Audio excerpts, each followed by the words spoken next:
So, what is the next move? What is next in your journey? Well, we have a few things we need to do. Um,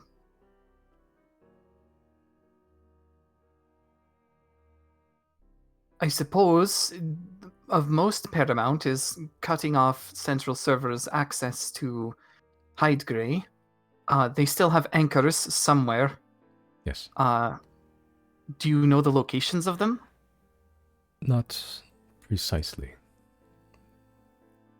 You see the lens, the blue lens of George, beeping and flashing several times. Still, but then after a second or two of this, returned back to life in a way. It seems that much of the constructs awakening are in varying states of disarray. It seems myself and this one, and points to the other, the one that hugged the tree, are spared the disarray. However, it seems that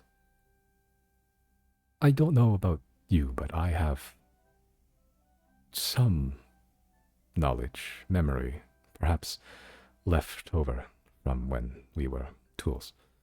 I would be happy to share it with you if it would be of assistance. Any information would be gladly accepted. The locations of these anchors is not known, at least not to us. We know they exist.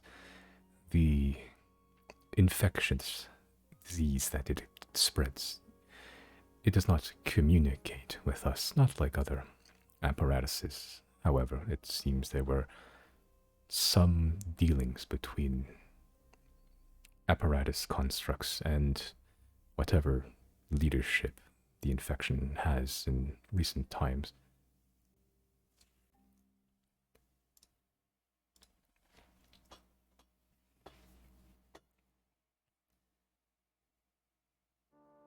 Is he going to continue? Was that all there was to that one? I do not know the location of anchors, but it seems that there have been talks, or perhaps communications, not of my own, but the web of shared information that apparatus delight in. There are words of something called the constant. I don't know what that is, but it seems that agents of the central server are searching for it.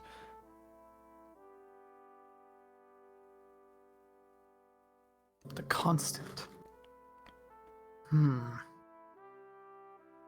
Are you are there other nexus points on this world? There is one more. I do not know the name of the landmass it was on, but it should be east of the main landmass south of here.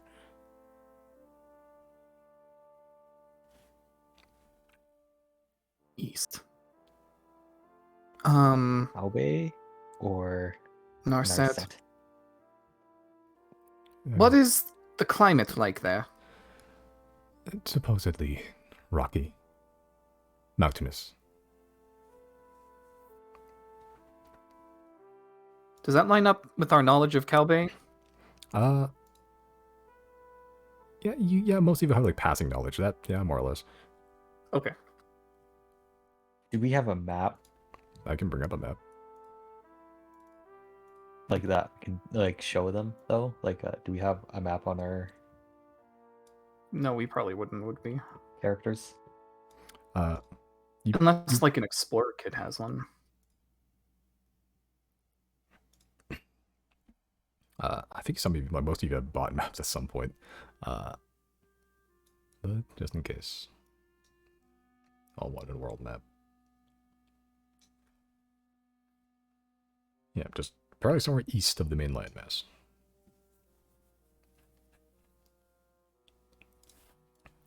the facility is similar to this one.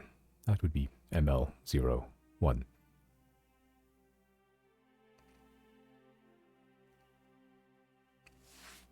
Do you have contact with them?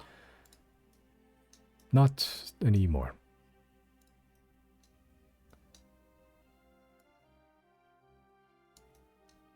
That lines up. Ever since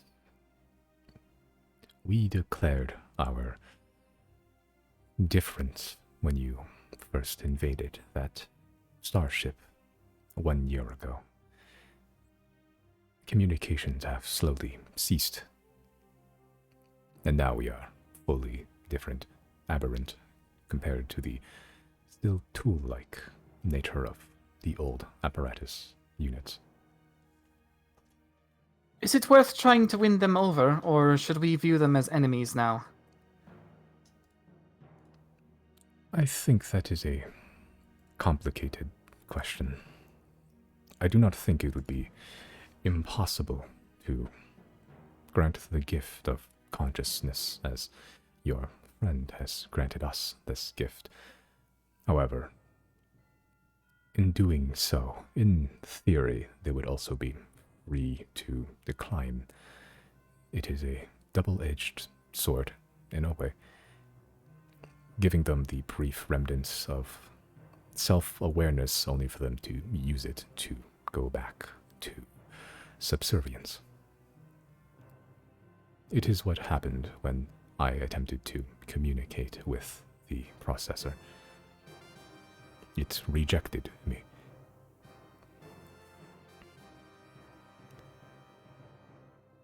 I So that's did what not do happened. that.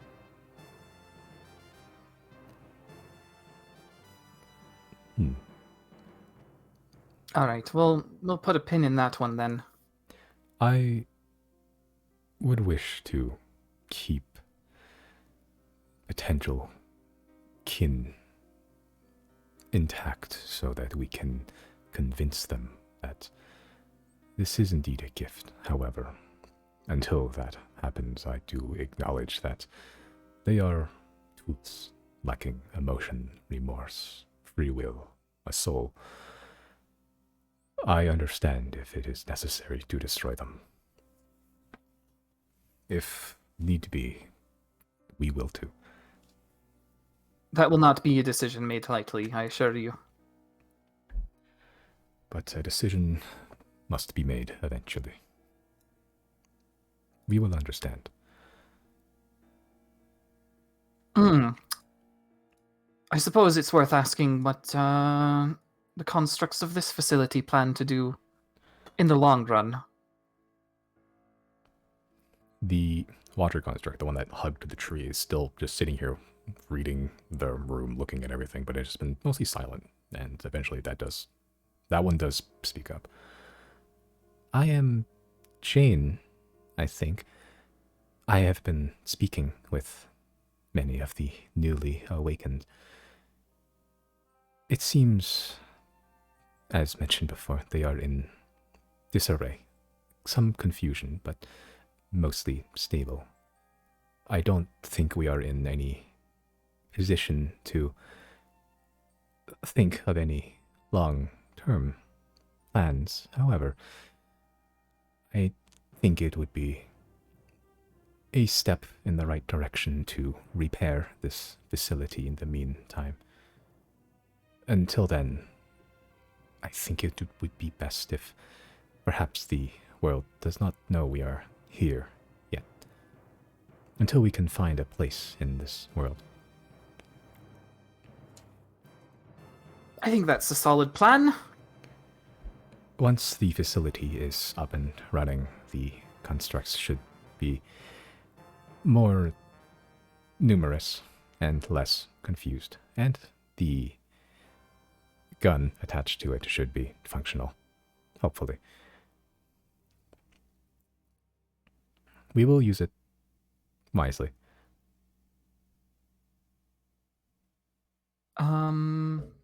So central server then, the moon thing. Is there a way to get there? That's perhaps non-magical? We traveled here on starships originally, ones that you've invaded, and ones that crashed, like the ones that the late 1413 arrived on. The pillars were another way, and the biospawn came with us on the starships, some of them. I do not know of any other method, however. Magic is not in our forte, but perhaps that will change now.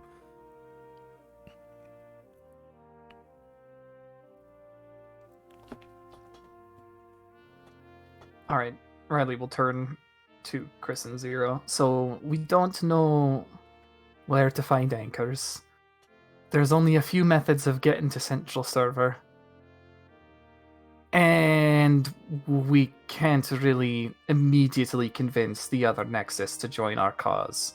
What do you guys want to do? Well, there's the Mazmazak method. Well, true. I don't know where it will take us, but that's an option that we might be able to take to get some leads. What's that again? Mazmazak was like the wizard who discovered that you could teleport using the obelisk. Right. Okay.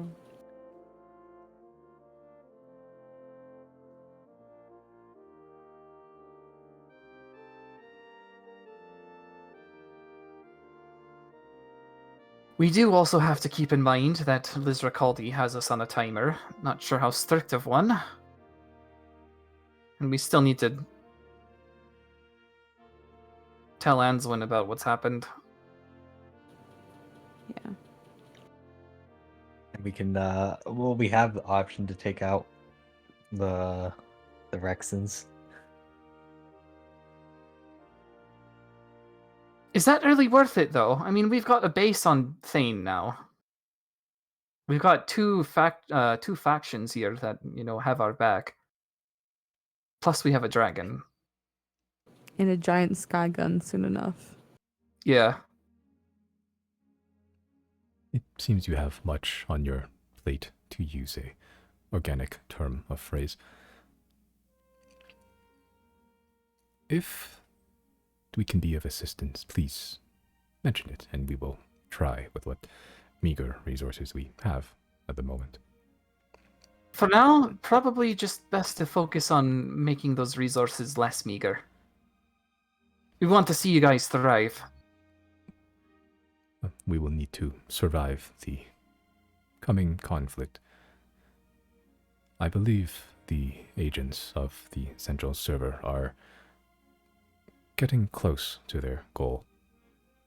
What is their goal, actually? Ultimately, the reawakening of the central server. It has, for lack of a better word, disappeared. I don't know where it went, but it is no longer there. The rock above is simply rock. So it was on the rock, but then it left the rock. It is the rock. The entire moon, I believe. It resided within. It functioned, perhaps in your comprehension, strangely. It existed everywhere, but could only exist once. If that makes sense.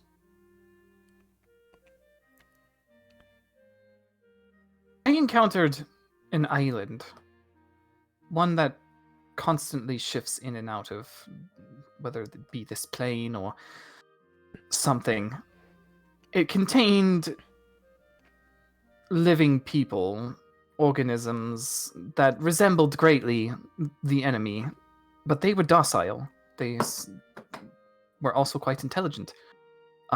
Would this be Central Server? That does not sound familiar to me, but you said it shifts in space.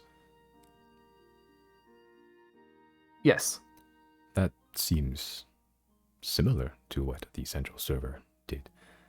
It is called ultra position. It has a radius or area, a large local space around it where it can exist everywhere, but only once. It could travel to anywhere in that space so long as nothing was looking at it. No But living then, being. what if it is observed? If it is observed, it is locked in that position.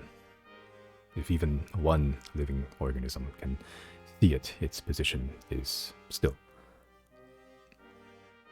So that's why. Would Riley be able to put 2 and 2 together?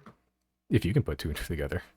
I think I put 2 and 2 together. So that roll, that roll that we did at the night, with his perception. So he was able to just kind of see the thing. Yes, He caught it like mid travel, essentially. possibly. Yeah. Okay. It still doesn't explain whether that's central server or not. So when and the reason it didn't, the reason it like disappeared the second he turned away from it is because he stopped observing it. Yes, you didn't hear anything, but when you saw it, you turned around, were looking at it, turned around, it was gone. Right. Okay. That makes a lot of sense.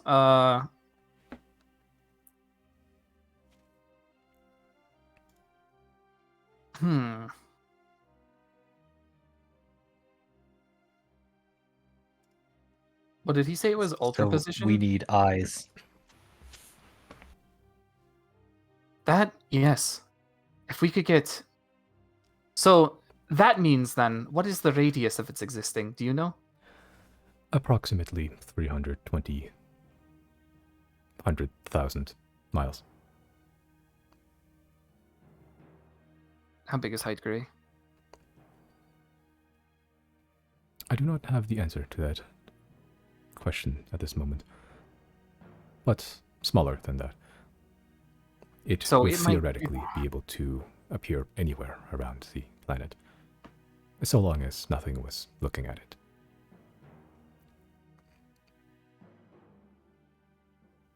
Right. The starship. Planets. All of this. What is this, essentially? How does one even travel between the stars? How do you come to that conclusion? Are you asking how does one travel in space, or how did the Void Star arrive? Space? Void star? I believe that is the term some have used to describe it in history. Space, you are aware you live on a sphere, correct? Would Riley know that? Does he know that this is a sphere? Oh He no, probably- he's Riley a he's- flat earther. No, he's probably observed Curve because he's an ocean man. Yeah, there's some debate. You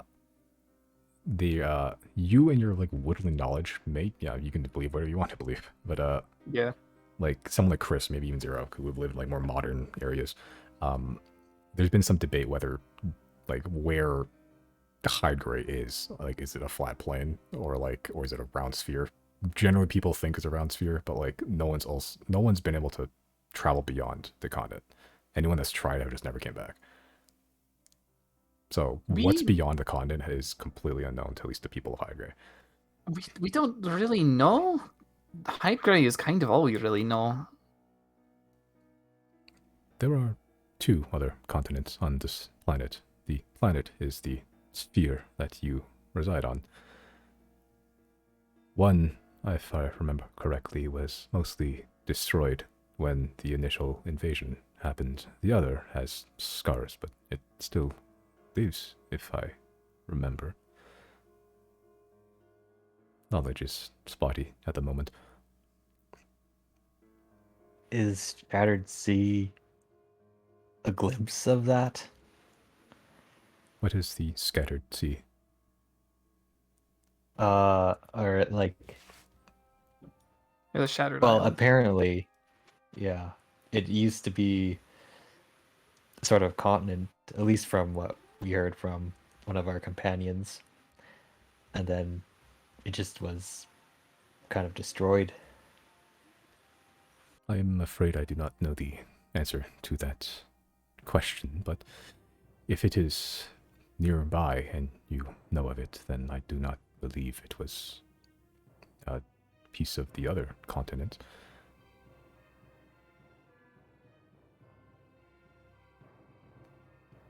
It seems that the continent yet you reside on, Hyde Gray, has taken the least damage. Lucky us. So, right. We're on a sphere. There's more Hyde Gray like continents on the sphere. Space, Void Star. What? The Void Star travels in space. Every point of light is a sun new star. One like your own, sometimes different in nature, sometimes different in composition, and I suppose you would call it magics, permeate in different ways in different areas. Your star system has many planets, 8 if I remember. There are ways that your people have found to travel between them, but another way is to simply fly from one to the other. All your planets revolve around the sun.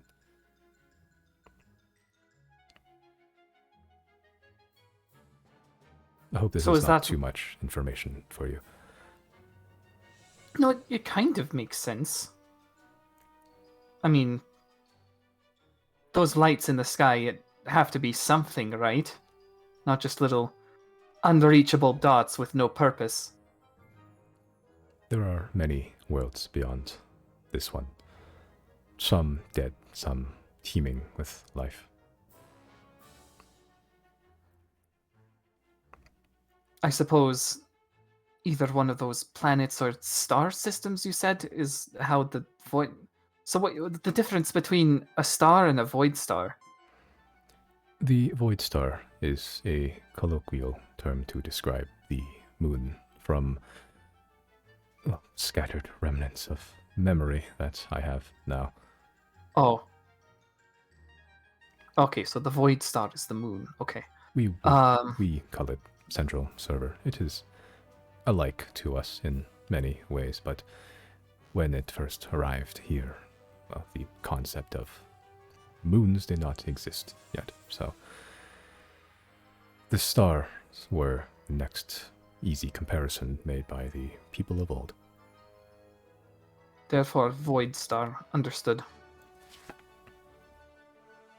Hmm. He'll turn back to the group. How much does this change for us?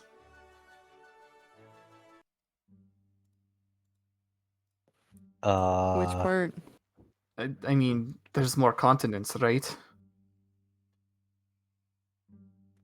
If It makes me want to go there.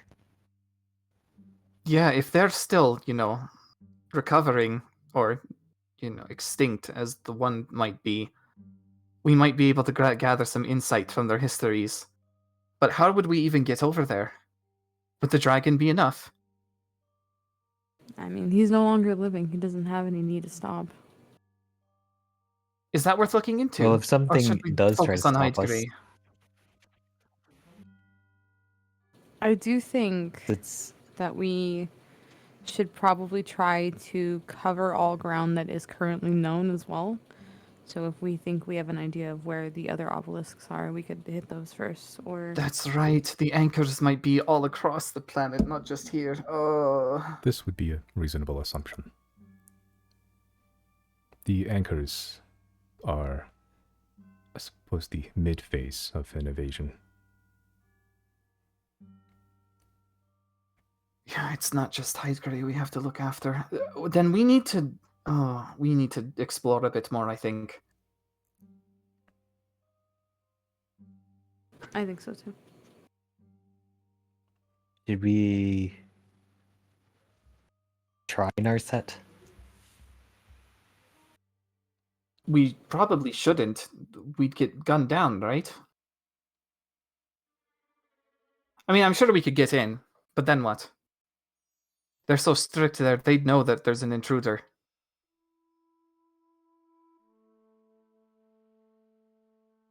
I think But it's we can worth try to a negotiate shot. with them. Because they don't like the 10, right? Riley is not keen on history. He does not know. I don't remember if we learned if they were not cool with the 10. I know that we've talked about at some point Elena was the one that told me that there's still people that worship her in Narset. So they have some association with the old gods. I don't know if they've rejected the new gods. Actually, can I make like a history check or something to see if we would know that and if Narset has any? You in particular can make a history check, yes. Okay. Because you have access to knowledge that may or may not be pertinent here. Would I not? Do I need to use a charge for that? Uh, If it's not really zero knowledge. yeah, I guess so. Okay. You still have charges left? Yeah, I have 2 more. Okay. Right, because you used the first one to, and you didn't dump any of the psychic damage because you used to determine who didn't have. Yeah. Yeah, okay. I'm gotta check first. Information, huh? So I use a history check with advantage. Mhm. Oh, thank God. Okay. Let me check my notes here real quick.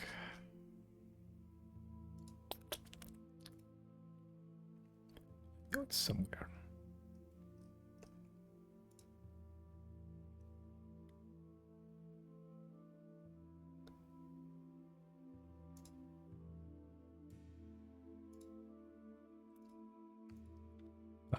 God, where the fuck is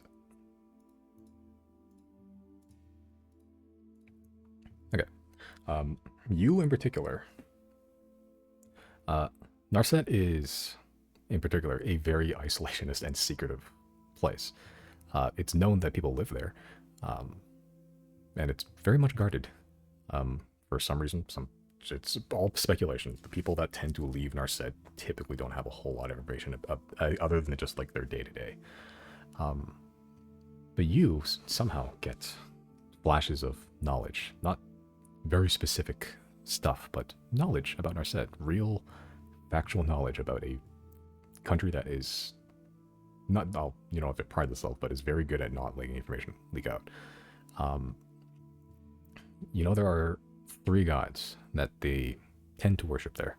The names given to them are the Silver Eye, the Hanged Head, and the Branded Wings. They don't appear to be like a specific pantheon. There's 3 gods that they worship just individually.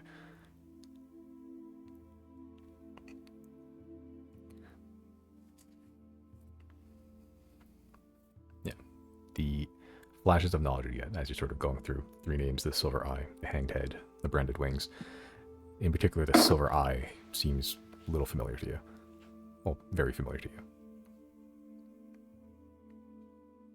Have we identified already that the buck's head is a deity? Yeah, we have. Okay. The branded wings. I feel like we probably don't know who that is yet. No. No idea. Guess we gotta go to Narset. Have we... And this is purely, I don't know this because we've been playing for so long. I don't remember what we've told or like asked Gary by now. But have we tried to interview Gary about what information he can give us before we try to go in there? I don't think so, because we haven't really entertained the thought of going there yet. That's true. Well, I could always ask. And we think that there's another place like this in the place you described. It sounded like Calpe. Geologically speaking. Well, if this I think planet is so. a sphere, then east of here could mean anywhere. Yeah. In theory, if you Well, walked long enough east, you would wrap around the entire planet. Well, we've never been to Calpe, and maybe it might be worth a try. That one's at least accessible versus Narset, that is not so much.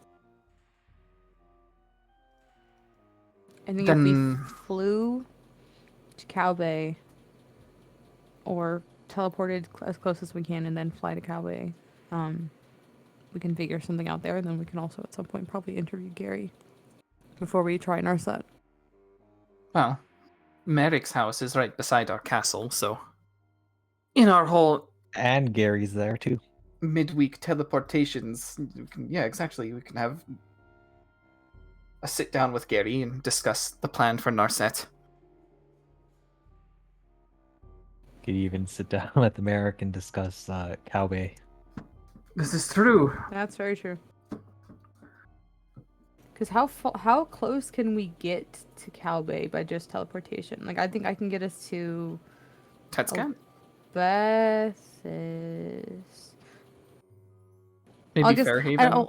I'm going off of the fact that there's like certain items that I physically have that could help me just get like 100% chance of teleporting there. If we're just Right. working off of chances, we could go to Tetscat or whoever.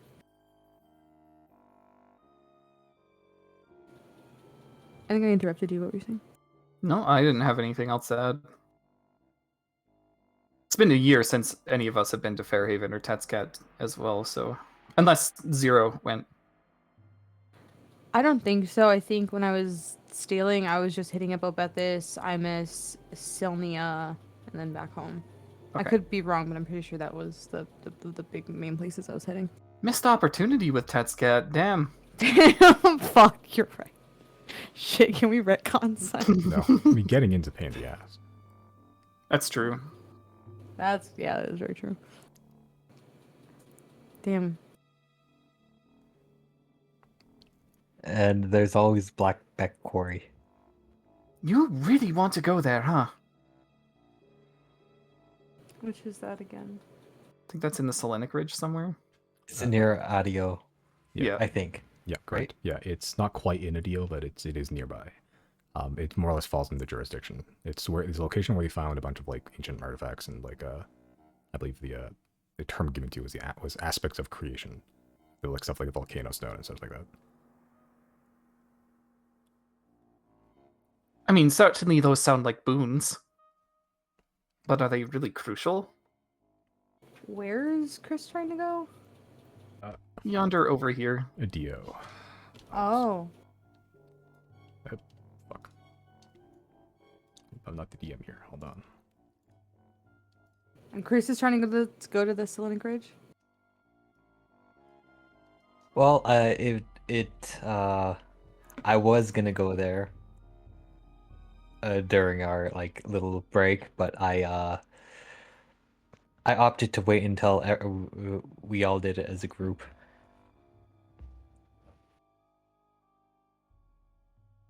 Well, what we could do then is have Polaris head to a deal. We'll do, our whole weekly thing. Sit down with Merrick and Gary, discuss Calbay and Narset, make sure Liz Ricaldi is appeased, and go from there.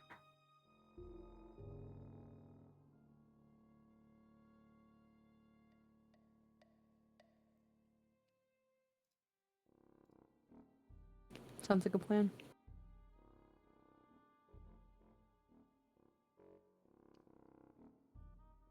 You have your next steps then.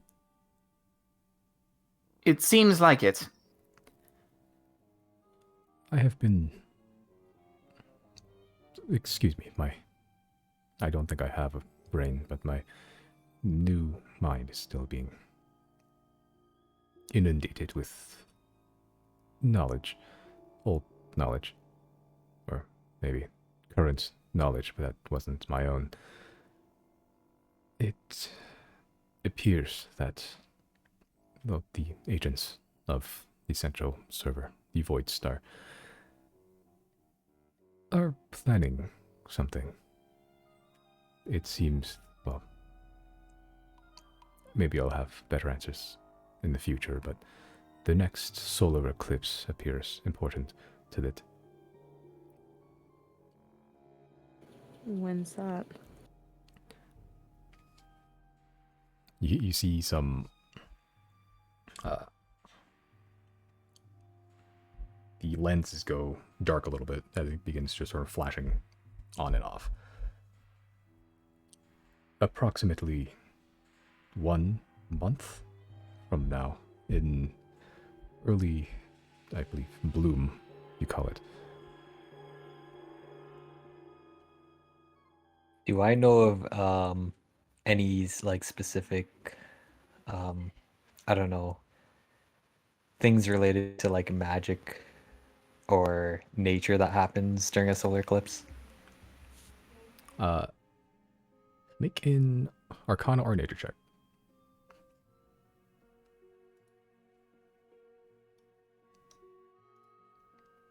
Not really, honestly. The a 1 and a 2. Yeah, not really. Like, the effects of the moon tend to just be present whenever it's full or new. Otherwise, it's just kind of there. Solar eclipses, in terms of pure magic, not sure. You know, in like some like historical records and such, that like it's sometimes considered like an ill omen, but you're not sure if it has any basis or anything. Sort of eclipse thing that Deirdre was waiting for? Or was that something else?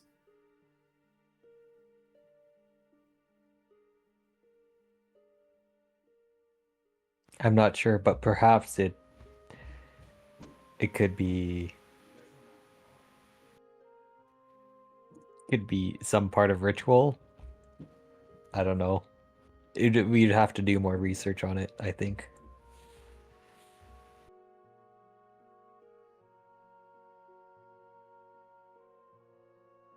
Well, we've only got a month before these central server actors begin their plan or whatever it is. That seems to line up pretty well with the warnings I've received from Gleena. Time is short, and we've got an entire sphere to trot.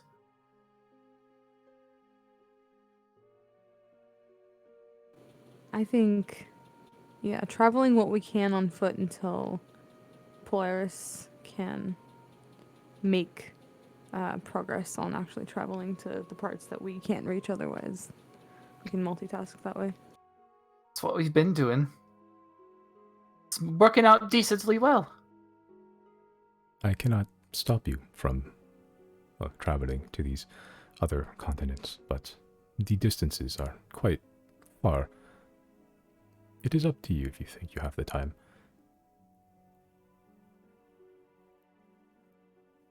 What did he refer to this place as again?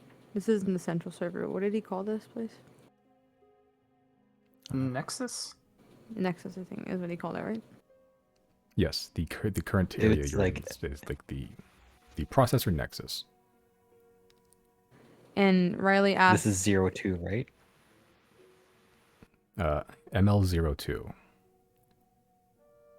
and he told us that the other one was in like a rocky place, and we are assuming it's Calbay. Yes. So if we did that first, and we did something similar there that we did here, and we at least shut down that branch of these robots from the enemy, do you think that would help us make progress? No, it's certainly nerfed their ability to utilize the constructs over there. Yeah, I think If not, cut them disarming off them entirely. as much as possible would be best, because we don't know really what they have planned yet. I just want the preventative stuff if we can, if that's all we know to do right now. It's certainly a lot more info than our predecessors had, so let's go for that and see if it makes a difference. Speaking of predecessors, do you hear at the Central Nexus? It was the Central Nexus, right? Or Processor Nexus. Do you know of the name Arema Gudeafin? We're just gonna roll. Jesus.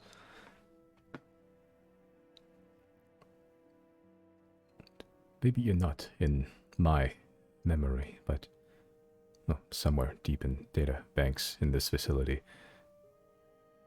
That name sounds like a member of the First Fire.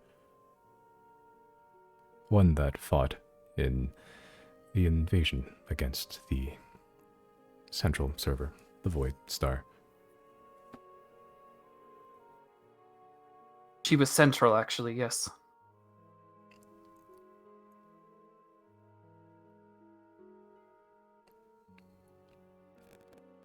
She was. If that is all the information. No, go on, go on. I know she was Oh, Jesus alive Christ. back then, but I do not know if, well, what fate befell her. She's still around.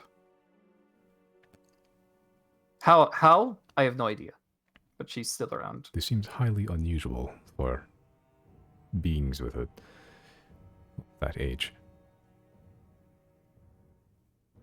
From what I understand, she has methods to either extend or renew a life cycle.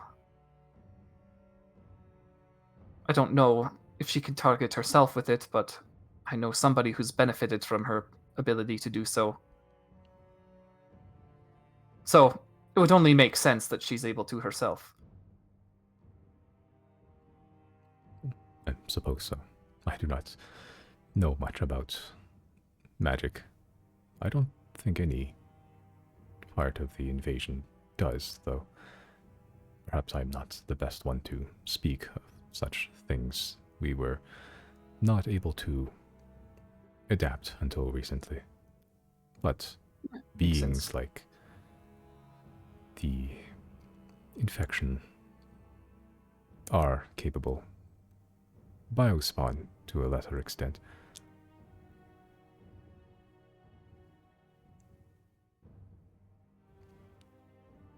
I fear that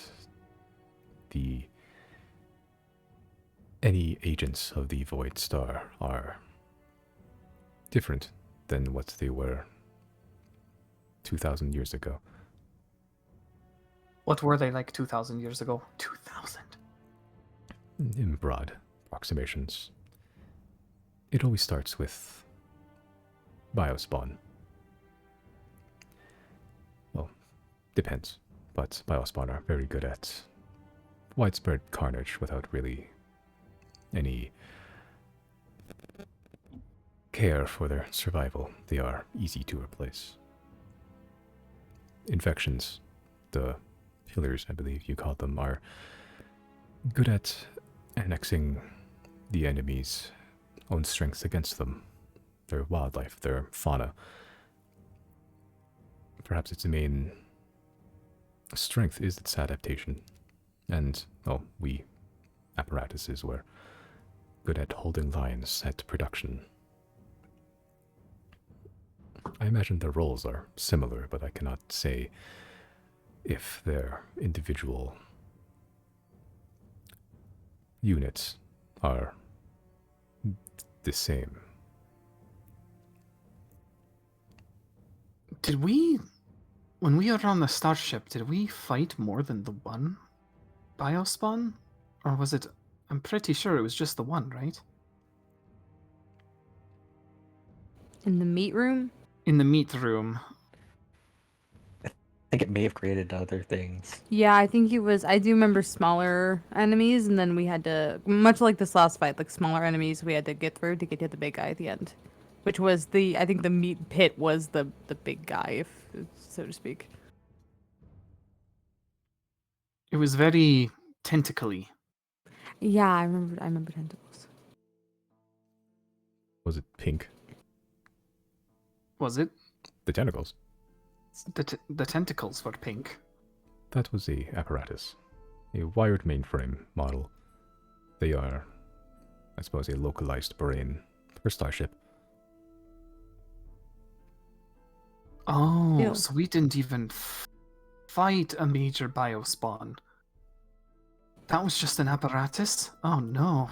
I feel like the biospawns could also refer to like the what's he called? The one that we met in the Underdark. Yeah, those that emerged from the anchors. Yeah, there's the really big one though. The The spike one head? that Yeah, the one that gave us the infection to begin with, or the whatever, the splinters. If it gave you an infection, that was not a biospawn. That was the main unit? That was an infected, corrupted being. It is the nature of the infection to bend the will to the Void Star's whim to be connected to a central hive mind, I suppose. The bone polluter, that's what I'm thinking of. Oh, bone polluter. That still is not a biospawn. No, the biospawn are more mindless, more gooey, acidic. They have some Meat. intelligence, meat. They have the mixtures of many creatures, where the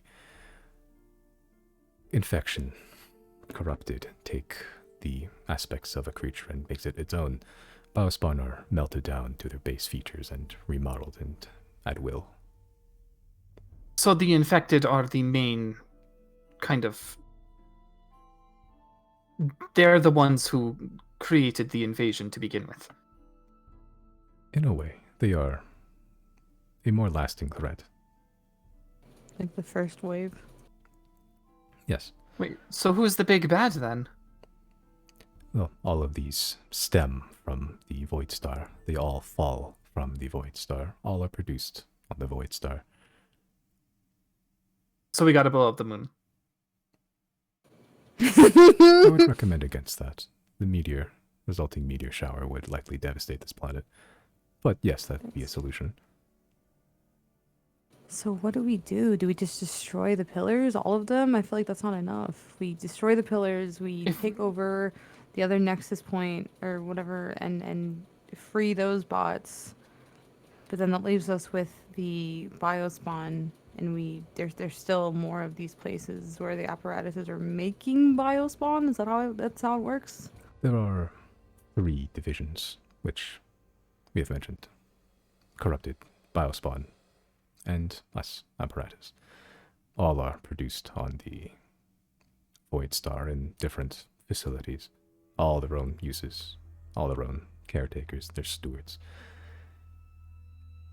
As of current, the Void Star tends to communicate with all 3 branches, but it is missing. They are all leaderless, currently independent. If the Void Star were to return to, well, reawaken perhaps, then all 3 branches would likely have a connection with it again and be under one centralized banner. But not us. We will ignore its call. Speaking of the call, back when you lacked agency, Glitch, as we referred to it as, was very adamant on heeding to a call that was ongoing. Is that still happening? Yes. But What we are exactly is looking- it asking?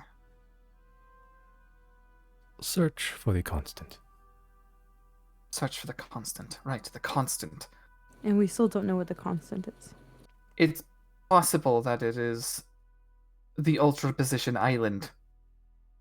Yeah, Riley in particular, you, with your one very brief conversation with, I suppose, the elder of that island. What was the title of Uh, that elder? Scion Asaris. That's the one. She told you that if you wanted to meet again, I believe, search for the constant. Oh. The constant is how we get to the island. What is on that island? There was a huge spire there, and they also seem to worship one of the first fire. Was her name? this spire large?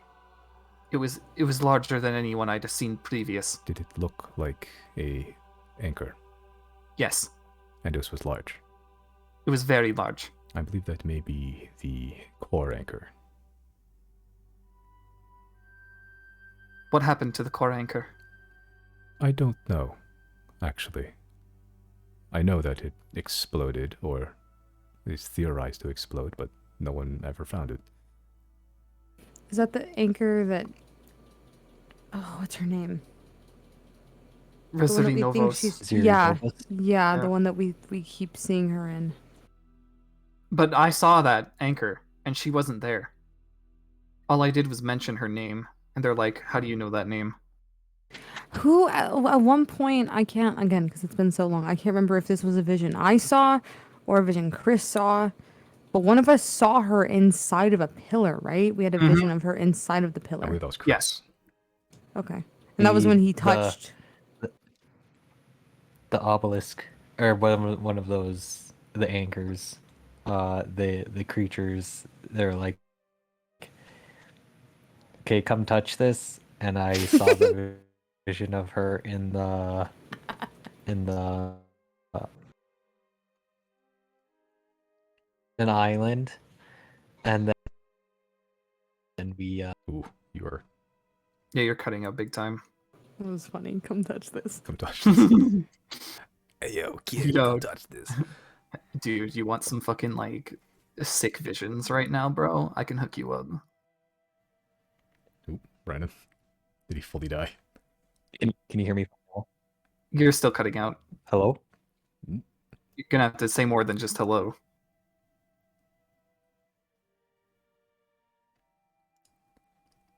Doesn't seem like it. Yeah.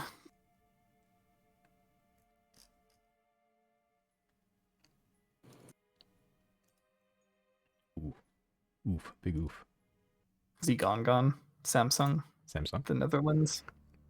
I wanted to say Samsung, but for some reason I couldn't think of the word. I was about to say Nokia. And I was like, I've never said Nokia in my life. I don't know why that came to mind. Didn't you have a Nokia? Yeah, it sucked. Oh, In the era of the smartphone, I never actually got a smartphone. It was like one below it. And it was like, oh, it's a touchscreen. It'll do stuff. And I was like, barely. Also, the casing was so loose. Every time I dropped it, it would explode and the battery Hello? would fall out. Hi. there, he's back. He's Hello? back. I think you're good. Maybe. Speak more. Just yell primordially into this mic. Yeah, I was. Oh no. No, never mind. Oh no. Oh no. Oh no. When was the last time? Maybe join and I'll leave and join Hello? back. Yeah, try like leaving the call and rejoining or something.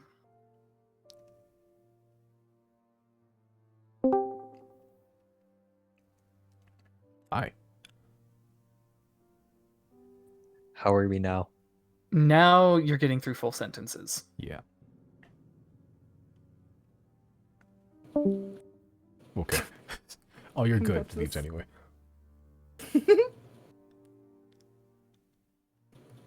I will look at Gandalf juking in the meantime.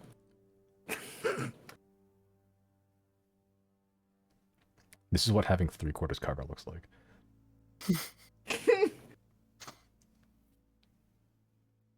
Would you change your status to come touch this? It's really funny. Especially in the context of like these creatures. Yeah, it's like this They big, were like, gooey, hey, come touch this. big, scooey, faceless, spiky alien is like finds you and you're just like everything's purple. It's all ominous. It's just like all Chris remembers is come touch this. Speak. Hello?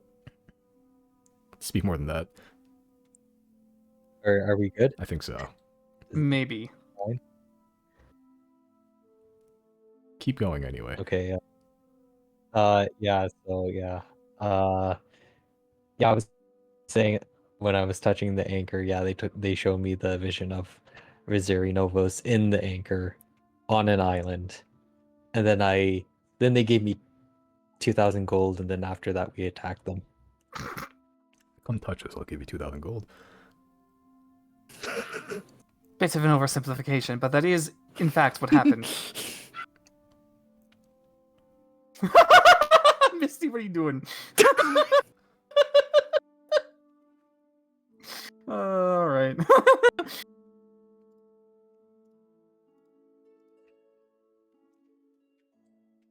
I didn't cut out there that time. No, you didn't.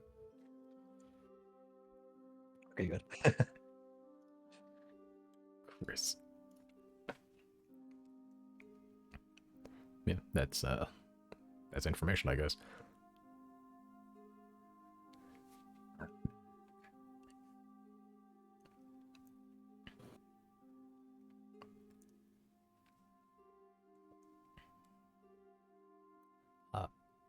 George, sort of just pacing back and forth a little bit, sort of just still looking around, surroundings, still. Yeah, when it looks around, the orb just rotates. The body doesn't really move, just the orb rotates to look up or down. It's a little eerie. Eventually, George does pipe up. You speak of an island. This Yes. island, well, for lack of a better term, warps from place to place. Apparently. And it has an anchor on it. A large one. Are we talking about my island or Resri Novos' island? Still unclear if they're the same thing. I believe they are. The core anchor was quite the large monument, pun intended. It was supposed to bring about an end to the invasion, a definitive, final end. It was large, capable of transporting vast armies. But it was destroyed, or at least thought to be destroyed. The anchor of that size should have left much more fragments upon a destruction, but it did not. It was never found. Neither was this Resori Noah's, I imagine. I didn't see her in that anchor, though. It was quite a large anchor. Yeah, I suppose it would be kind of difficult. And it was dark.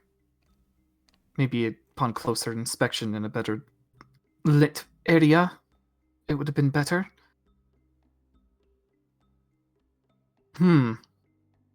So this constant. Perhaps finding the constant is not such a bad call. But instead of delivering it to central server, you keep it for yourself. Again, to rephrase, I do not know what this constant is, but the agents of the void are keen to find it. So yes, I do imagine it to be important. How did the elder tell you to find the island again? To find the constant. The constant brings us to the island. Presumably because maybe it like planarly locks it or something. What the fuck is a constant? I know, I'm not asking you. I'm like, I genuinely, I'm like, that's what we're trying to figure out. I Which don't is know making what me- it is either. It's just find the constant. Cool, thanks. Which is making me think perhaps we might get answers if we do the Mazmazak method and teleport with the piece of the anchor. I mean, he went missing too, right? Yeah, it's almost kind of the same sort of idea that, people who, travel across the world don't come back. Or like go onto the other side, don't come back. Same with Mazmazak, he teleported and didn't come back. Well, it's possible that we will befall the same fate if we attempt it ourselves, so we should do as much as we can before we try.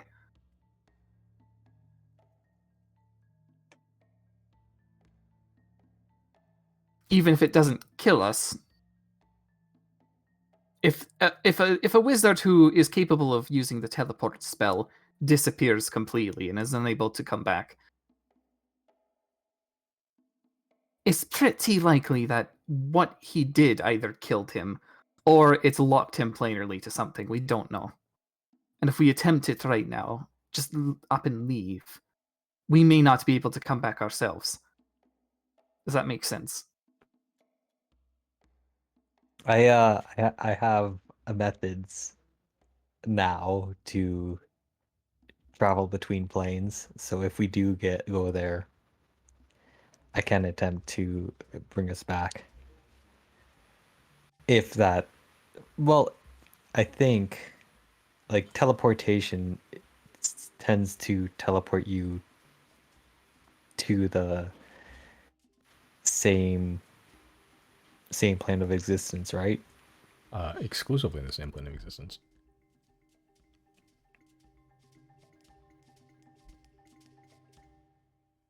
Okay, so when it comes to space and space travel, is that the same plane of existence, or are those different planes? Yes, King George? Yeah. I do not know what a plane is in terms of magic, but there are other planets. Describe one. Full of water, nothing but water. Maybe an island or two. Well, that sounds like Iden. Full of lava. Hellscape. Califact. All planets. Is that where the word plane even comes from to begin with? So, what else was there? Where was that journal? Searching my brain thing. Riley is searching his brain thing. I am searching my Handouts. handouts. Where the fuck? It's supposed to be in Sylnia stuff. An incredibly long guide to the planes of transient existence and why you shouldn't visit. Ah, yes. One Okay, of what the else? wordiest things I've ever met. Ever wrote.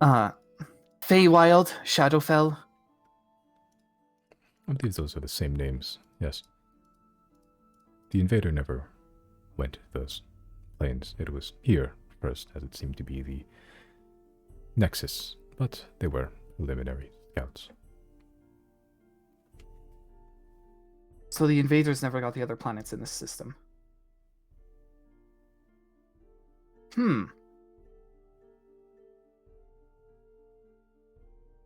Well, that's a little bit hopeful. That means we have contingency plans.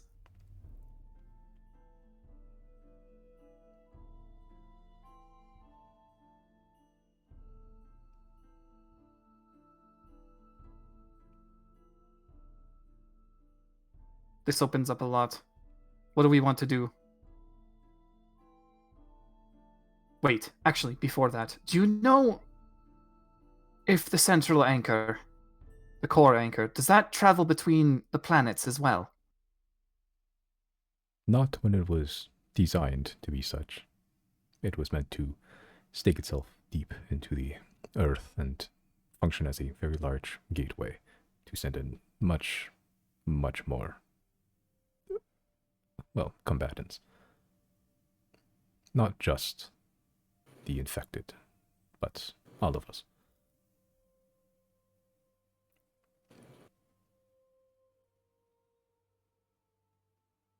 Can they still function without the central server?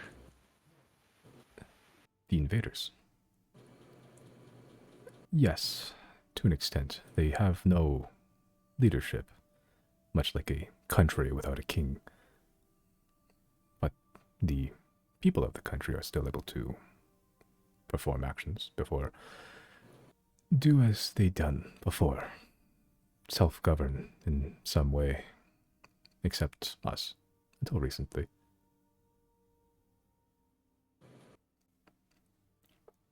If you set an animal free in the woods, it will eventually grow wild, but perhaps can be brought back to heel.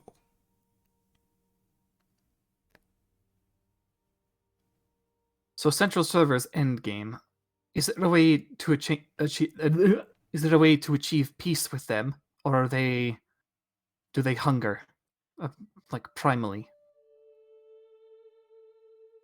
That is a difficult question, as the central server isn't a person or even a thinking being. It is more like us. A construct. I do not know who built this construct, but it exists. Well, it did. It is apparently no longer there, but I do not know how much longer that'll be.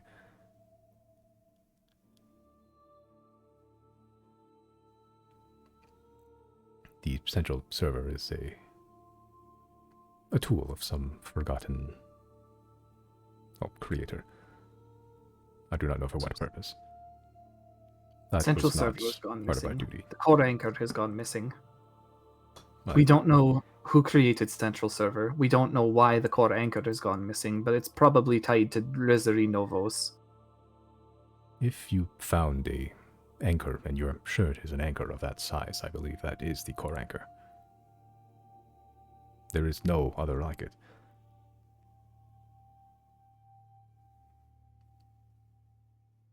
Then why were the people there so pleasant? They were... Maybe it's as if you said, you leave something alone long enough and it develops into something else. Perhaps they broke free. I am afraid I do not have the answers to that question. I was only recently made aware of this island. But it is good knowledge. I'm going to send to Zol. I'm going to say, I believe the island I found was the core anchor. Do you know where the constant is? Send message. You send a message, and you do get back a fairly prompt response. That is an interesting piece of information. Thank you. The constant. It is a strange artifact, shifting from place to place. I do not know. I am sorry.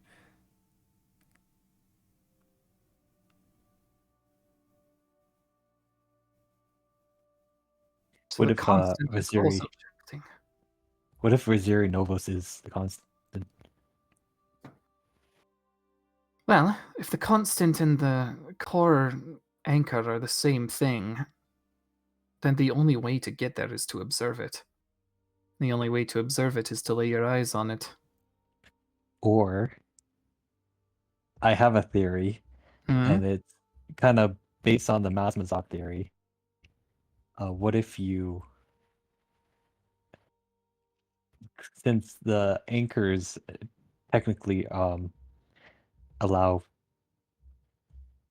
basically they teleport like armies to that location. Is that right? Is that correct? Yes, the anchors have a dual purpose. One, to infect the surrounding area to better utilize its strengths. The second was to allow infected beings to pass through it. A portal. So, perhaps if we teleport with the piece of the anchor, maybe it will bring us to the source of where these armies come in, and then we can use, I don't know, whatever's there to teleport onto the island through the big anchor.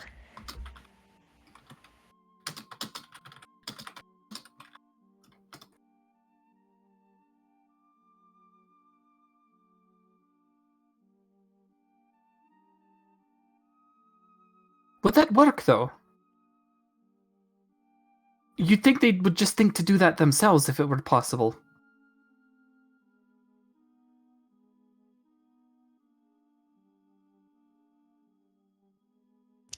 I guess that's true. Maybe they don't have the means to do it.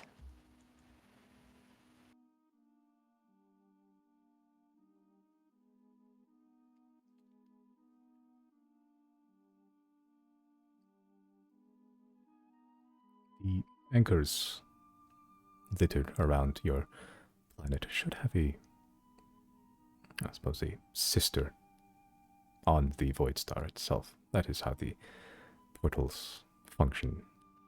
If you can... I do not know how this...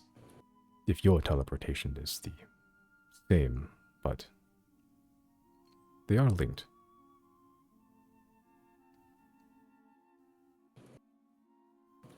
Getting to the Void Star isn't a problem then. Is the Void Star... Is that considered its own planet? I'm afraid I do not know that question. It is close proximity, but it is also its own celestial body.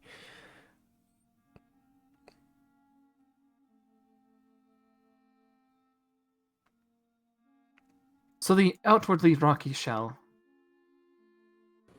This is in the realm of hypothesis or theorization at this point. Was central server built into the rock, and then the rock was relocated to here, or was it always built as a rock? It was always built into the rock. It is a moon. It was built within the moon, near the core of it. That is where the main, I suppose, brain, heart lies. I don't know what that entails, but I know that is where the main crux of the intelligence came from. How did they get the rock here, though? The Because rock if flies. the rock flies. Yes, has its own method of propulsion. It was Oh. used to travel from system to system, but the teleportation, the warping, was mainly used as a combative means. Much more energy efficient to drift between the lights.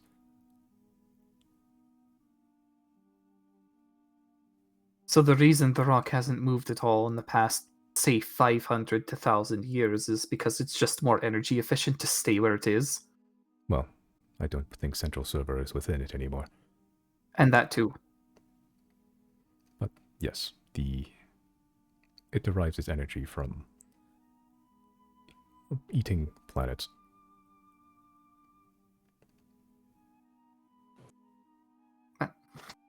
Now that you have the gift of soul, I can imagine that we would want to stop that at all costs, right? Yes, Okay. we Perfect. have been given a gift, and we will use it to, if need be, fight for a place in this world. Yeah, if it really is true that we can't come to peace with them and their pure objective is to fuel their void star and then move on to the next victim, well, we wouldn't just be letting ourselves down if we failed. We'd be letting whatever the next victim and the next and the next and the next. It's got to end here.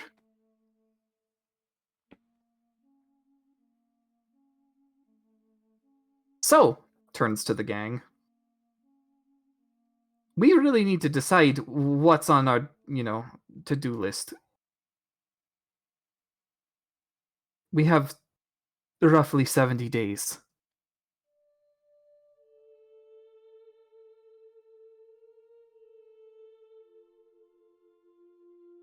Well, it's probably good if we, try and convert the other constructs so that they're not looking for the constant themselves. Yeah, I think disarming the enemy in every way we can. Perfect. To Calbay, then.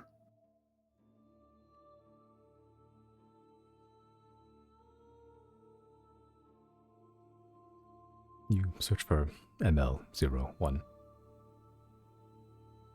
I do not know exactly where it may be located. I do not know if it is still active. There were some communications, but yes, having more on our side would be a good idea.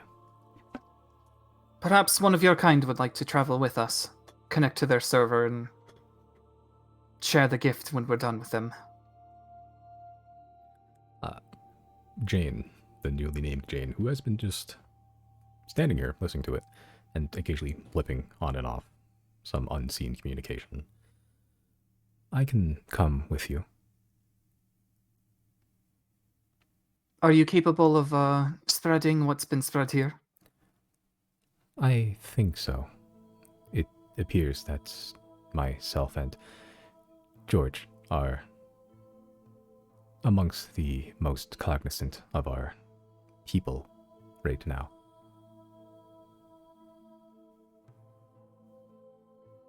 Well then, Jane, I suppose, if you wish to avoid danger, I've got something right here for you. He'll pull out the monster pocket. If ever you feel as though you might sustain damage, just, seek refuge in here. It appears that sphere is a bit too small to contain my form. Would it be Would you like to easier? test that theory? By all means. All right, I'm going to try monster pocketing Jane. Okay. Are you attuned to it? No. Okay, so you can just throw it at Jane. All right, I will do that. All right, you yeet it at Jane as it hits the metal form. You hear this metallic ting as metal hits metal. It sort of bounces off as this red energy stream sort of hits Jane, as Jane's whole form also turns red as all that energy gets sucked back into the ball. Very similar to by sheer coincidence, very similar to Pokemon. What's Pokemon? I don't know. This is a monster Pokemon. All right, I will release Jane from the ball. As you just, throw the ball back out as it hits, the red energy comes back out and reassembles Jane by the atom. That is a new experience. Thank you. I can seek refuge in there anytime I wish. Yes. I think I will try to stay out as much as I can. Most people do. Well, not only as a preference, but I also wish to use this newfound gift to experience the world in new eyes.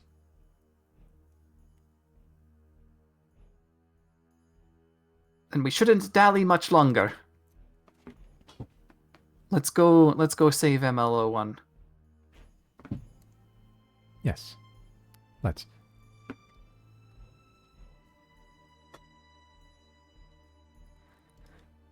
Okay. So, we're leaving? Are we leaving? It's up to You you. guys don't want to do anything else?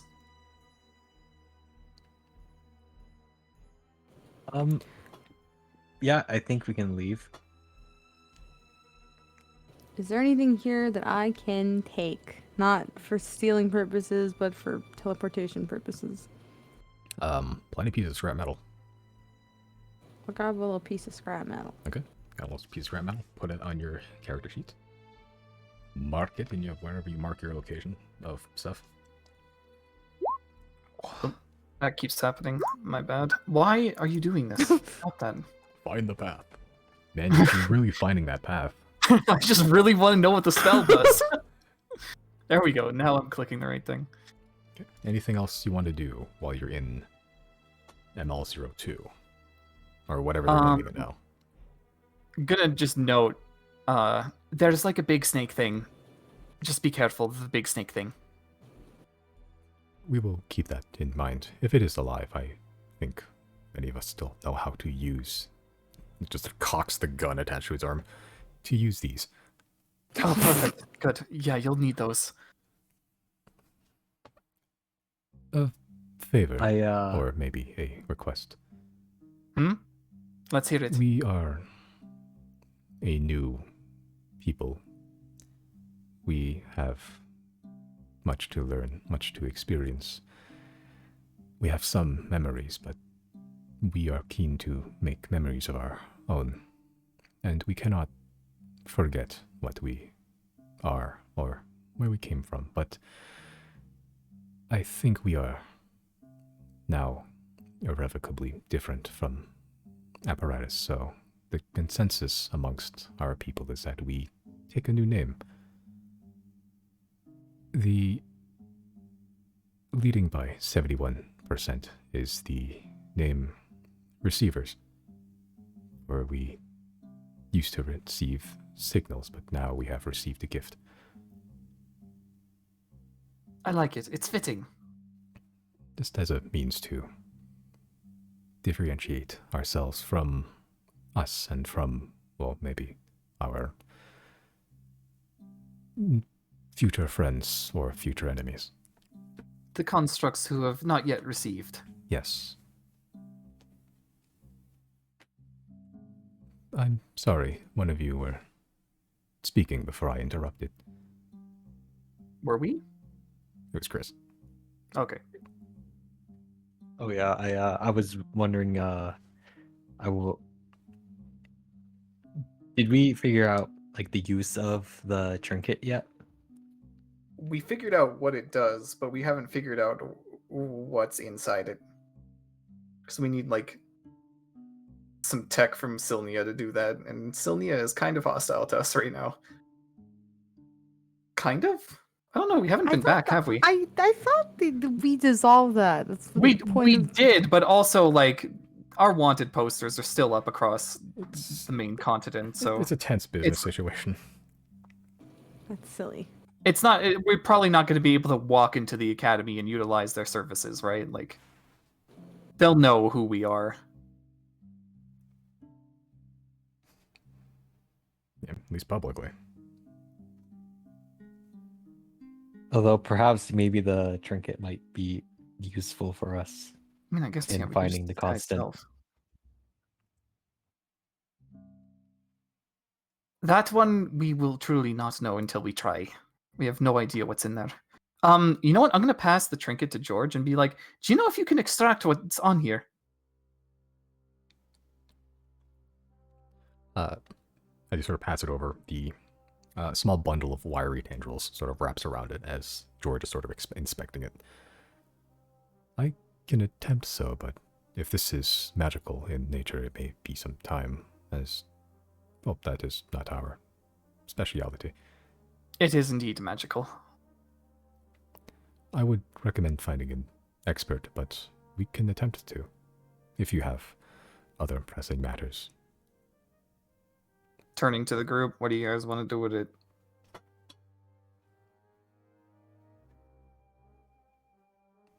Yeah, we can see what George thinks.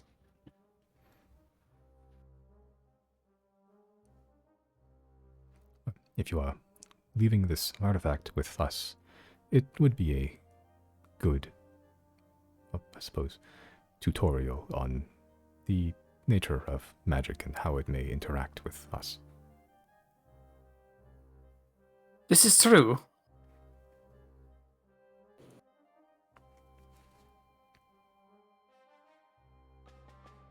Yeah, let's do that. Let's have you experiment and learn.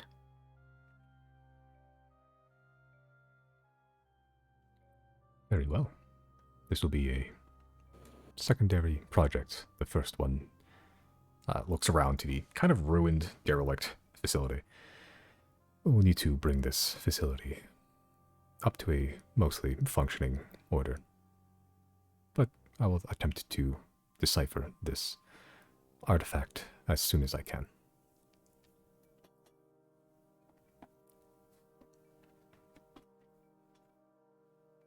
Wonderful. We'll leave you to it then.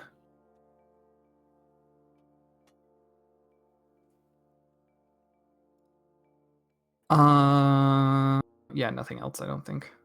Actually, yeah, there is one thing. Janna's sending stone, the one in the group plan. Yes. Is that still around? If it is, we'll just hand it to him. Yeah, he sort of takes it. What is...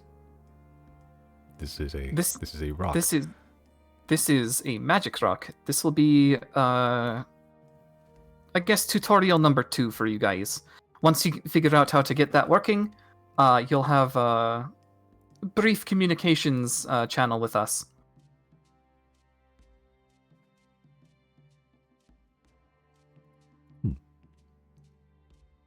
Sort of also just eyeing it back and forth, up and down, sort of expecting every angle of this object. Hold on. Let's see what I have.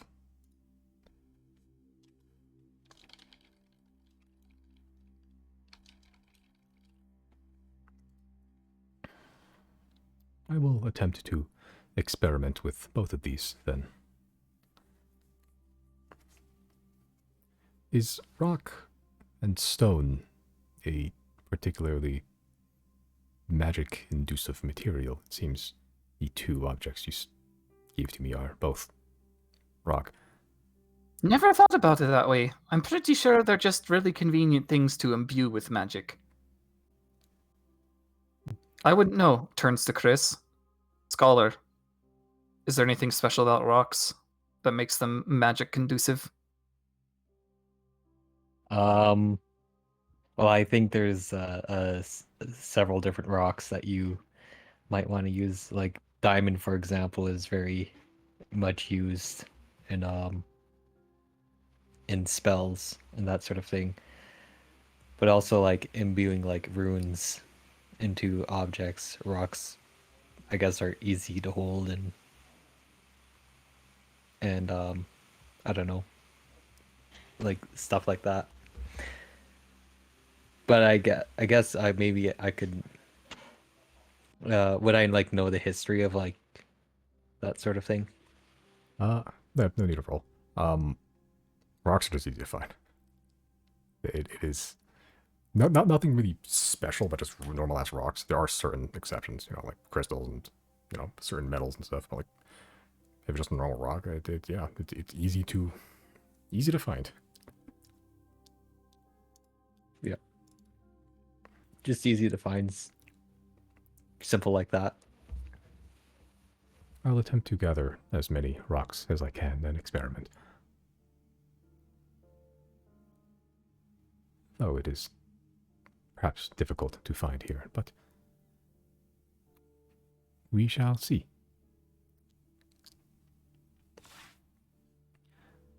Is there anything else you require of me or of us? Believe the receiver's best thing to do now is to rebuild. Yes, I believe. Like you said, many. 70 days roughly is what we have the timeline of, so... Roughly. The next solar eclipse.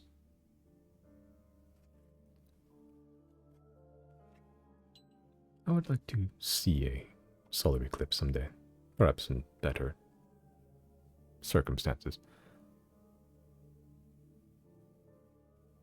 Yeah, ones that don't allow the enemy to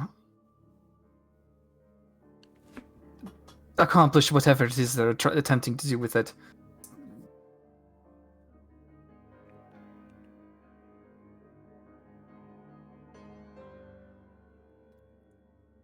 All right.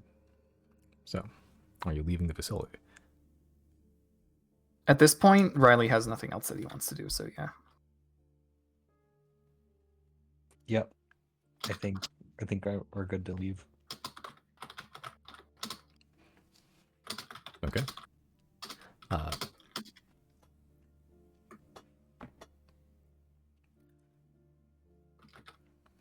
As you're all starting to leave and Jane's following you, climbing back through the pipe. No, the door now opens. Sorry. George sort of says one final thing as you're sort of going out the now very wide, loud and crunchy door. George just goes, one more question. Would you describe us as friends? Absolutely. Interesting. Thank you. And we thank you. Wait. Hmm? Where's Jana's stuff? Yeah, let's give her a friendship band or something. Yeah. Does Jana have like a spare friendship bracelet we I can think use? Jen has been constantly making friendship bracelets. Yeah. I'm gonna dig out a friendship bracelet and give one to George. As you sort of just slide it onto the barrel of his gun. Just like it's like firmly attached to his arm, so it's like, yeah, technically part of him. What is this? It's what she would have done. This isn't necessary for friendship, but it is a nice little symbol. It feels familiar.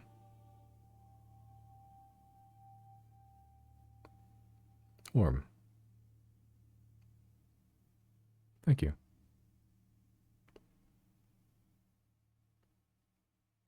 Fare thee well, George of the Receivers. Fare thee well. As George sort of crunches up into a ball and just rolls into a nearby pipe out of the way. And you can see there's still now receiver units dropping out. Hearing clangs, you hear movement, activity. It's not unlike a town in some ways, if a little bit more mechanic, cold. But there's movement, and it doesn't. At least in this area, it could have felt threatening, but not right now. And as you sort of follow the large bridge to the rest of the facility, the one that was blocked off by the door, you had to sneak through a pipe, away from the large cylindrical nexus. You turn the corner and you see app or receiver units now. The large construct that attacked you on the way here, the one with cables and empty ribcage, a weirdly humanoid face, is now just sat on the floor using its large cable-like hands to sort of like pick up tiny rocks and like stack them. And it's just like curiously just stacking rocks. And there's a couple just watching, like a couple of other constructs just gathered in a circle just watching this happen. Every construct here is just experiencing new things, just thinking with a mind they never had or never owned. A desire to try and the ability to change.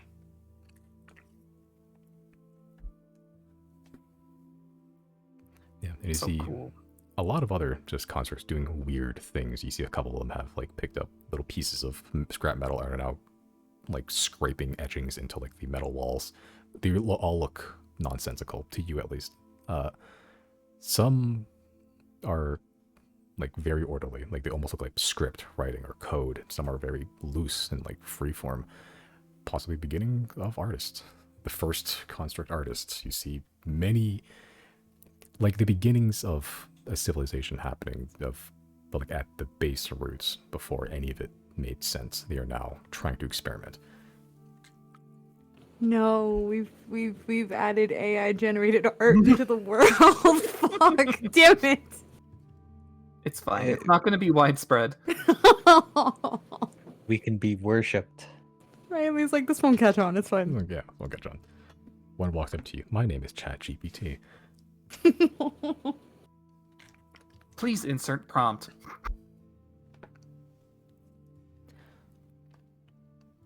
But as sort of walking, the area you're in is just the one you had to sneak through and fight your way through some ways, is now kind of filled with the semblance of life. And Jane sort of walking along. Yes, these are the receivers that are a little more muddled. Still experimenting, still getting the grasps of their capabilities, their newfound freedoms.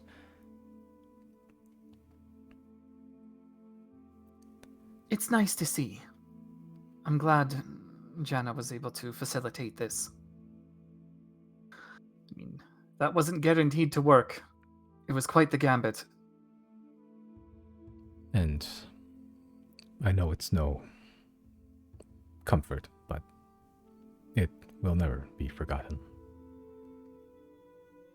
No, that is quite comforting. I've still got another 500 odd years in me left, so I too will not forget her.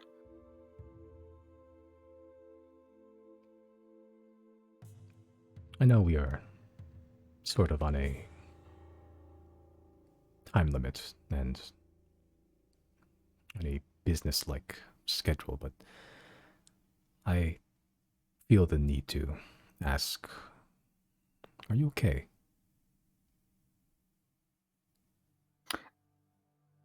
The last year and a half has been a lot. I went from a simple fisherman to suddenly in the employ of a god, have the fate of the world strapped on my back. Not many who are willing to listen to our plight.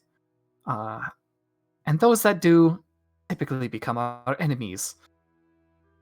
Okay is not quite what I would say, but it's part of my trade to be the smiling face. So I will continue to be so.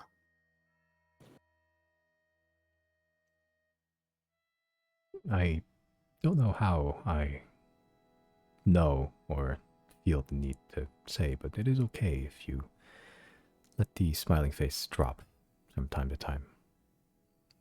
I don't think it is, well, maybe in long term, health wise, a veneer you must keep on at all times.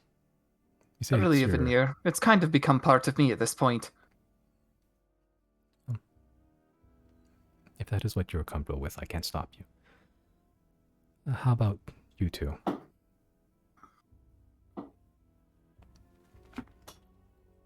Yeah, well, it will be challenging going forward without a major person that we've spent over, like over a year, you know, adventuring with, going through many hardships, and you know,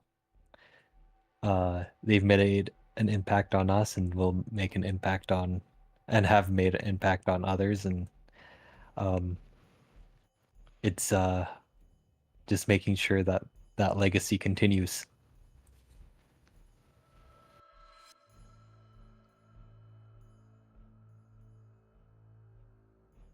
It's good that you'll be keeping a legacy alive, but so are we as well.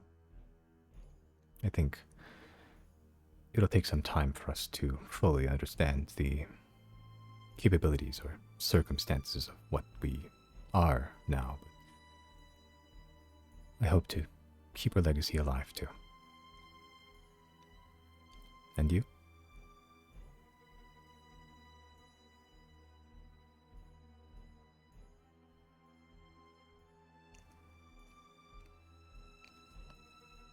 Sort of turning towards you, Zero.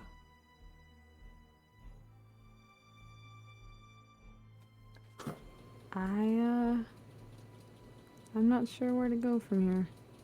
I guess all I can do is what she would have wanted us to do.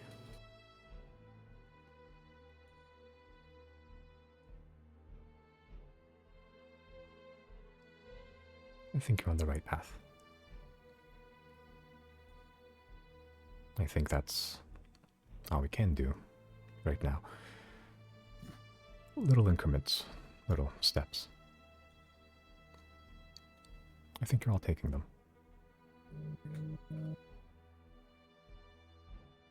I'm sorry, I didn't mean to let this get sappy, but I just wanted to know you're all okay. Much like you have been blessed with souls and lives, Jenna's sacrifice has not done nothing for us. We now have a 2,000 strong, base of operations and allies and people to call friends. So you lose one, but you gain so much in return.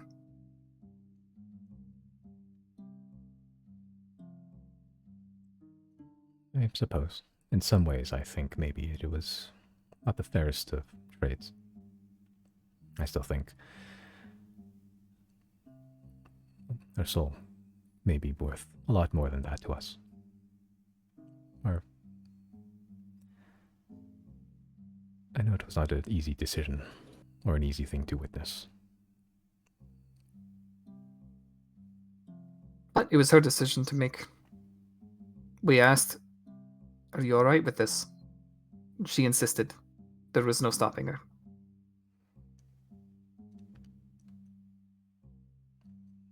And we will honor it as long as we live, and we have no intention of dying. That's what you like to hear. We kind of need you guys.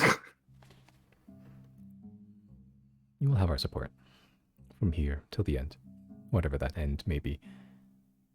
If the facility is repaired and the magnet launcher is operational, it should have a functioning firing radius with accuracy up to 1,000 miles. That should cover the majority of the landmass and some of the north mainland. That will be your, I suppose, strike zone. Well, perhaps we can coordinate with Sylnia at some point. If they want to continue to grow and prosper, that's in their best interest. Pretty much. We will need time to make sure that we are okay, stable. Again, we do not know our full capabilities. It seems we all have different roles now. I don't think George feels the same as I do. I think maybe I feel more in some ways, but I don't think I have his knowledge. It is taking some time, but we will find our place in this world. Indeed. It must be strange not being homogenous anymore.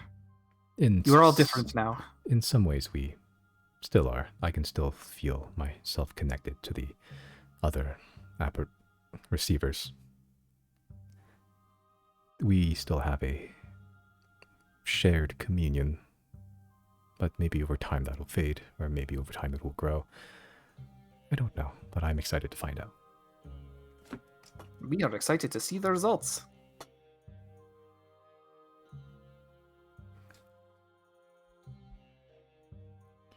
And just making your way through the facility.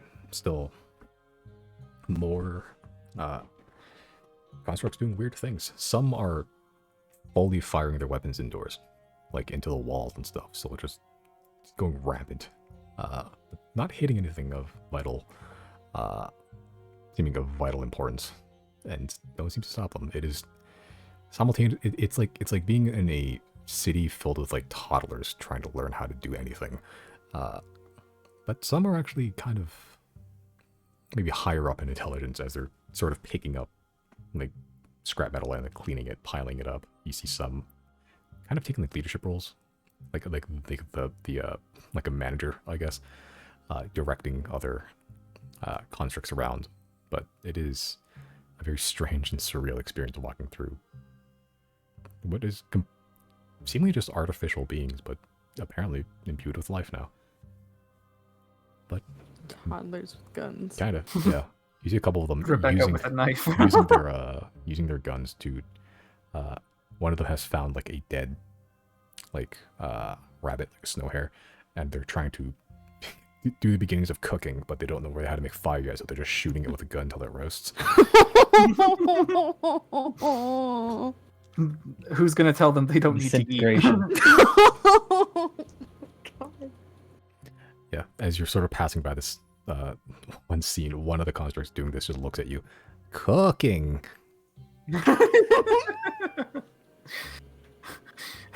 Can we take that one with us? I'm gonna take one with us. I'm kidding. They are learning. They will grow. I'll help them. I didn't think that, well, we would awaken like this, or awaken differently. It seems now me and George have taken on some form of leadership. Yeah, what happened to like error glitch and 1413 anyway? Are they just gone? Well, in a way, that's a piece of Jana and Giorgio lives on within us. I think a piece of them lives on within us too. But they, as individuals, I don't think are here anymore. Desire, emotion, change, memory, logic, these are all traits of themselves that they imbued on us, but in doing so, they could not keep themselves intact. Well, you can add 3 to the total of people that you should not forget then. And it will not be. I believe there's already talks to make the cable tree a sort of sacred site. I don't think it would be a holy site. I don't think we have a concept of what religion is yet. I don't know if that's what Jana would want either. But it is a site of importance. That much is certain. That much she would appreciate.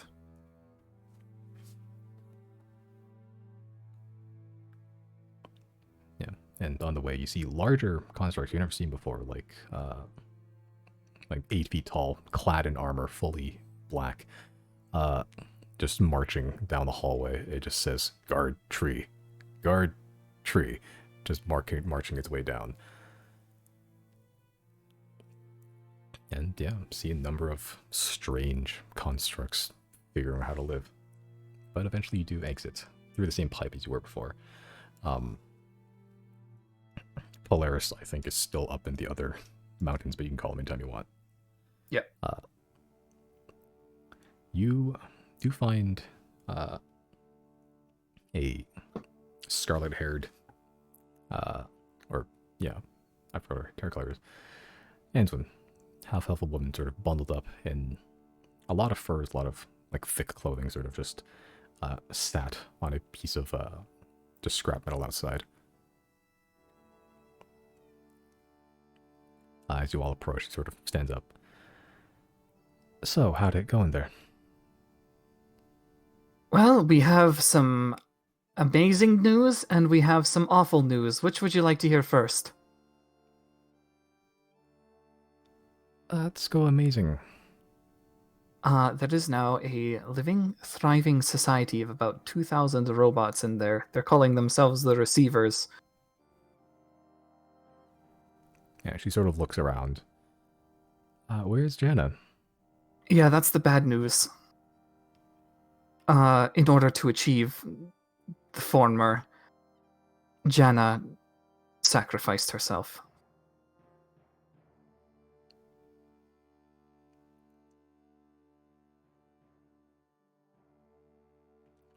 She sort of stands there for quite some time. Her eyes sort of defocus, just focusing on nothing in particular. Jane sort of walks up, sort of reaches out a tenderly hand. I am sorry. As the tendril sort of touch Antoine's elbow, she sort of pulls away and just sort of paces out about 10 feet or so, sort of looking out towards the snow. You climbed a sizable hill to get here, and she's sort of looking out at this white plain. Clear sky, though it is dark still. You're in the middle of the dark days. But the sky's clear. Another feat of Jana when she was here on her solo quest.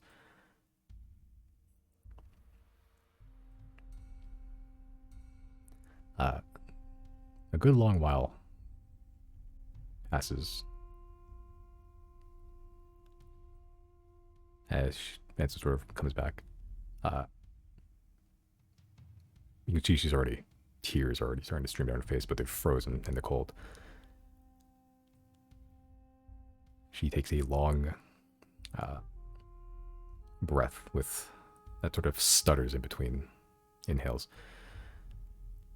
Okay. Thanks for telling me.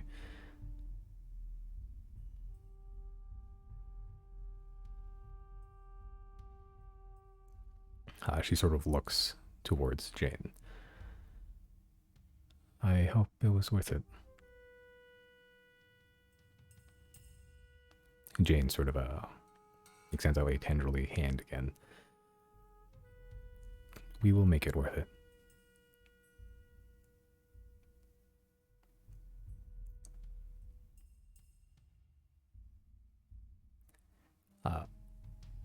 Anson sort of reaches out a hand, sort of just in a very cordial gesture, shakes Jane's hand. As she does this, Loomf sort of flies out of the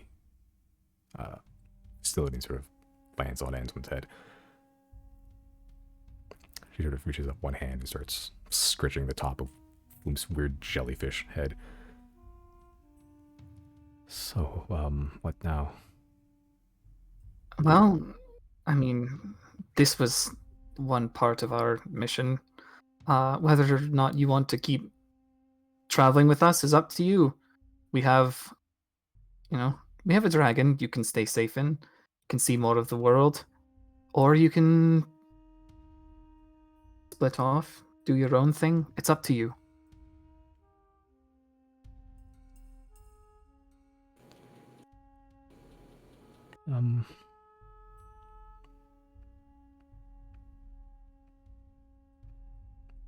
You don't have to decide right now. We should probably head back to the dragon, and then you could have some time to think about it. Okay.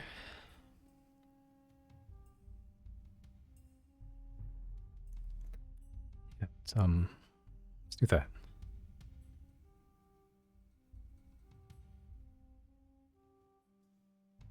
Also, I'm going to give Answin the cloak of chloral or whatever.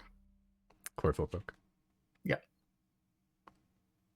Yeah, as you sort of pull out the chlorophyll cloak from Jana's bag and sort of hand it to her, she sort of wraps it around herself and sort of just like huddles up in it, sort of wrapping around her shoulders, but also pulling up these shoulders near her face, sort of just taking in the scent of the still leafy green cloak. Even in this winter, it is not faded in color at all. This, thank you. Could you, give me one of those balls, those orbs that, she carried around? Absolutely. Yeah, I'll give her one. Yeah, as you hand her the orb, she sort of holds it, sort of rolls it around in her fingers for a little bit, and then holds it up and taps Floomf with it as Floomf gets sucked into the ball. Thank you. And we're all kind of still processing what happened. It was very sudden. Well, maybe it's worse for you. I think you've known her longer than I have. We've known her longer, but you spent a year with her. I did. It was best year of my life.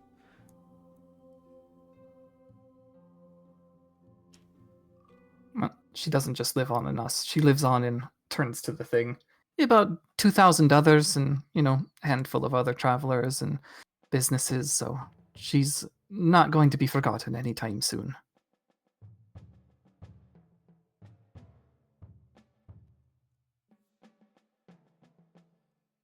Anson sort of turns to Jin, who looks like any other construct that she's seen thus far. She looks like air, she looks like glitch.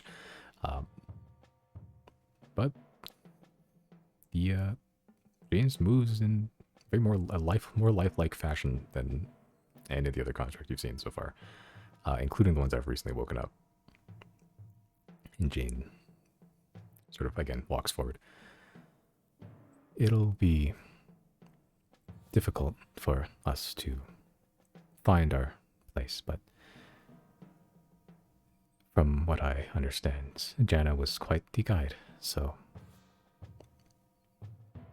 we'll be okay. I just hope that you will be too, and I can try to help if I can. And Antoine, sort of sniffling, just brushing the tears out of her face. Well, if she lives on, then you'll be okay. Just let me know if you need any information about her. Jane doesn't say anything, just sort of rotates the orb, her head up and down, nodding. Well, back to Polaris, I guess. Mm-hmm. And Riley will... I guess he's a fair distance away, so I guess I'll use a spell slot to send. Alright, business done here. Come pick us up. Understood. I will make my way to you promptly. Yeah, and it does not take Polaris too long to get there. Like, it took you guys like a couple days. It'll take Polaris like 2 hours or so. Flying nonstop, no breaks. And it's the middle of the dark days.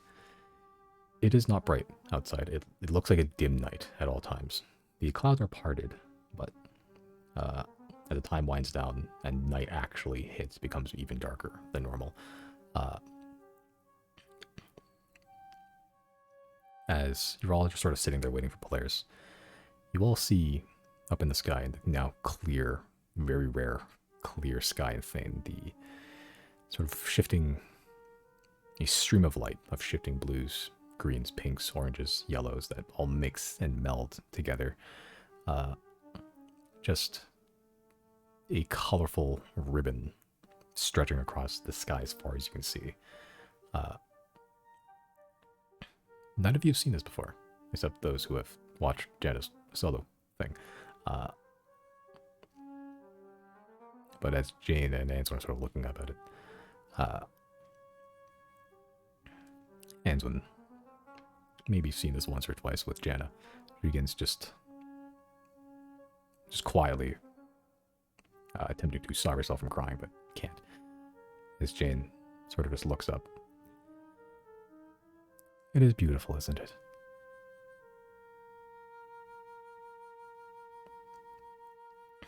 And breaking through the color, a white dragon. Eventually just diving down and then spreading wings out, the wind buffeting as he lands. Must be quite the view you've got up there, huh? I suppose. My main focus was finding you.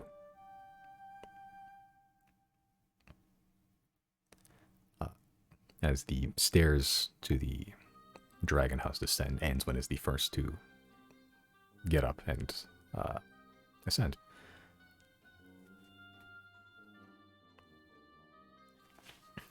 As you're all picking yourselves up one by one and filtering into the dragon house.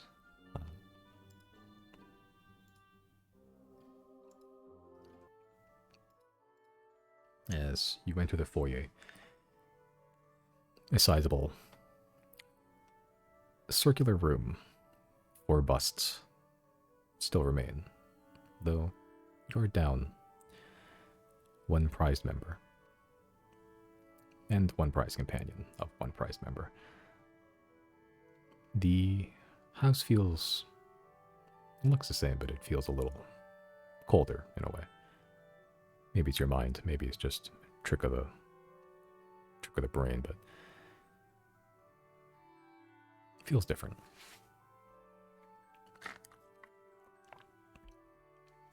Riley will roll up his sleeves and be like, well, we don't have good berries to get us through the day anymore, so best hit the kitchen.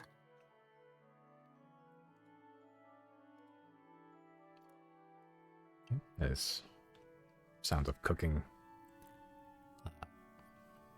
emanate from the kitchen. Sometimes Anson will help you out, but not today. No, I don't expect her to either.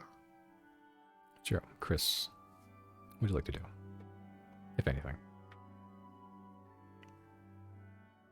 Um,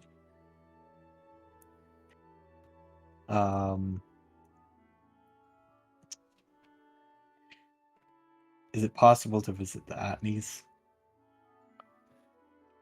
Who has the bell? during this time?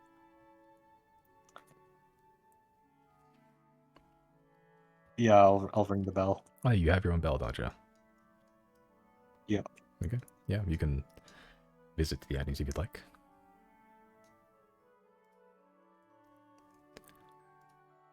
Yep. At this time, yeah, Adney's still traveling. So you see Orville, the tucked up grung, blue and black spots. Welcome to Vapor and Rupo's Emporium for potions and portents. How may I help you today? Well,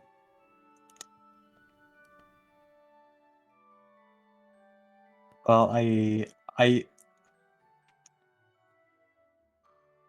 think I should share some news with you before I make transactions.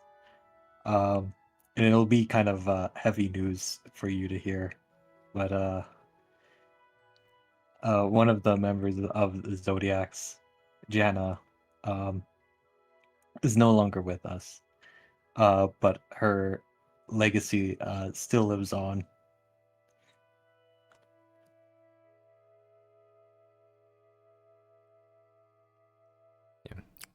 The fairly stoic and somewhat warmed up Orville. You can see there's a look of shock on his face. Eventually, the mouth closes. As he sort of looks around at the floor, around the walls, and just looks back at you again and sort of strains himself up. I see. How did it happen?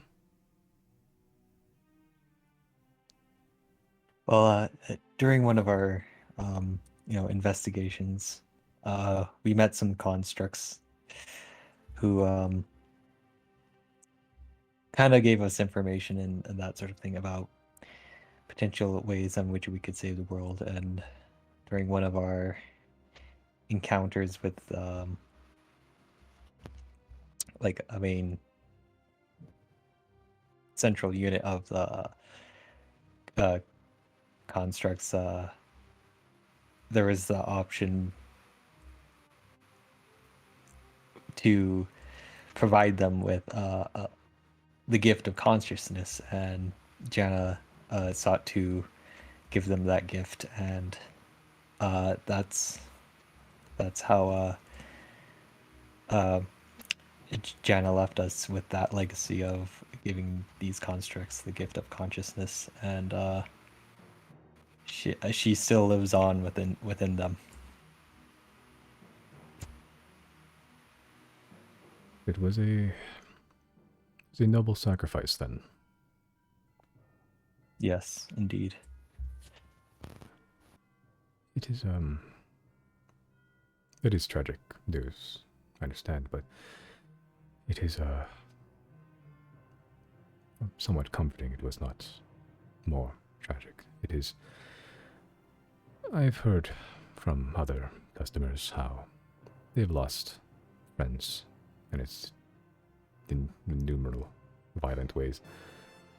Such as the life of an adventurer, I suppose, but yes, this is sad, but it is well, perhaps possibly hopeful in a way too. Thank you for telling me. Yeah. Hi. Yeah, I'm sorry to bear this this news on you so suddenly. Fact is, I'd rather know than not, so I'm glad that not. It would be worse if all of you were to perish, and I never do. So, thank you. Um, no. I suppose you didn't just come here to relay that news. So, is there anything I can help you with? Yeah, I am looking for uh, a diamond worth at least 1,000 gold pieces, and a crystal container filled with salt water that's worth at least 2,000 gold pieces. I believe we have both of those things. Yes, crystal vials in particular. Let me go fetch them for you.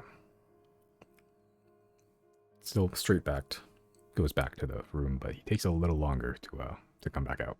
Normally he's very swift, but he's in there for an extra minute, 2 minutes or so. Eventually he does come back out, and he has one large diamond and a crystal vial of salt water, which is, what's that for? It's for Oh, your new spell. for the clone. Right. Yeah. Okay.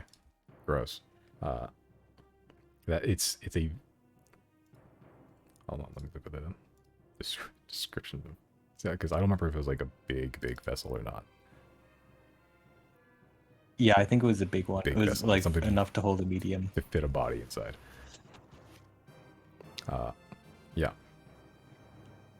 Yeah, so he brings out like this kind of like geometrical dodecahedron container. It is just filled with water, I assume salt water. A large diamond, and he also has a second item, like a little like almost chandelier like crystal vial. Here are your two items. A diamond worth 1,000 gold, a container for, I'm assuming, the clone spell. There are a few Yes. materials components that require to fit a human body inside. This is the, I believe you put in a request for a vial that stops scrying. Oh,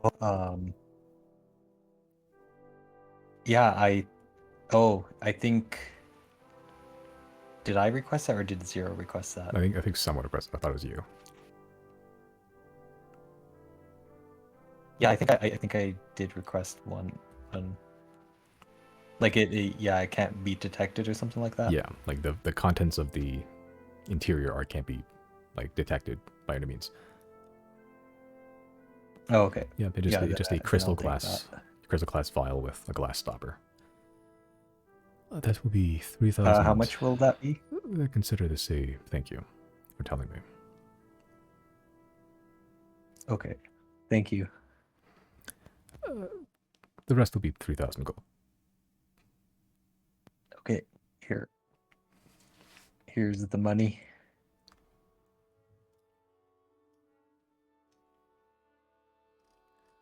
As you deliver 3,000 gold.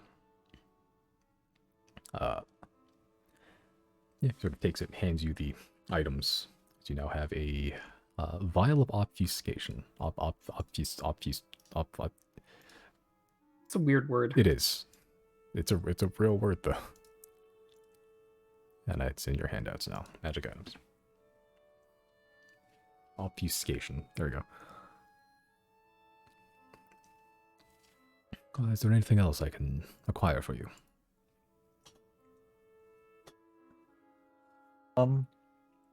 I think that's it for now, unless you have any messages for the group.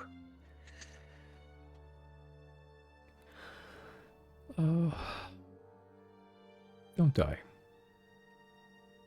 I have taken a liking to you all. I suppose it was Jenna that first facilitated it. I've never really gone past the customer service relationship. It felt too personal. It was easier to focus on work. But I admit, I have grown attached. So, don't die. That's all.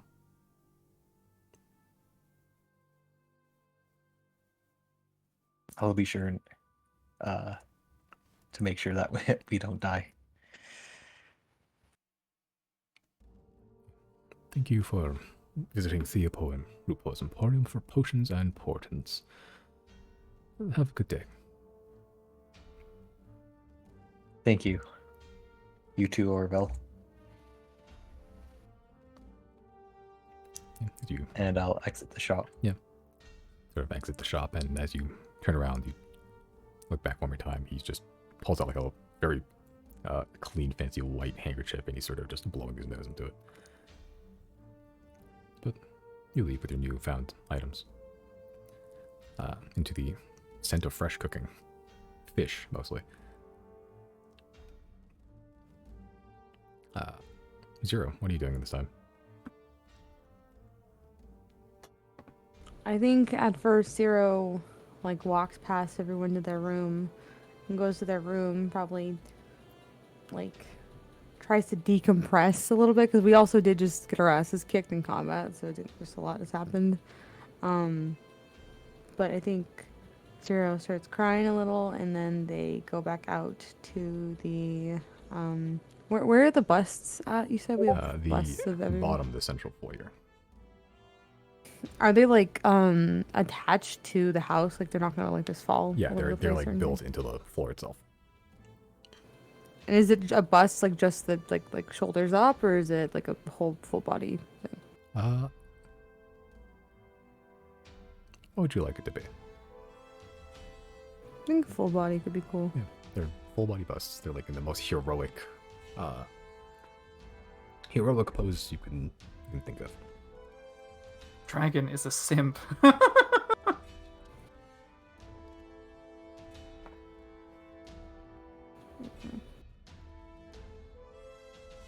And I guess I need Azek to be something with thumbs. I cast Find Familiar, and I want him to be in the form of a little monkey. Sure. Let me get that spell. Something with Okay. thumbs. Yeah. And I'm gonna bring out Jana's bag of holding with me.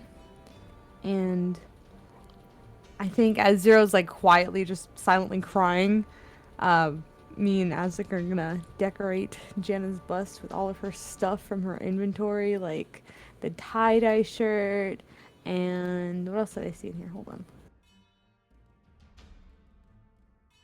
Anselin took the cloak, right? Yes.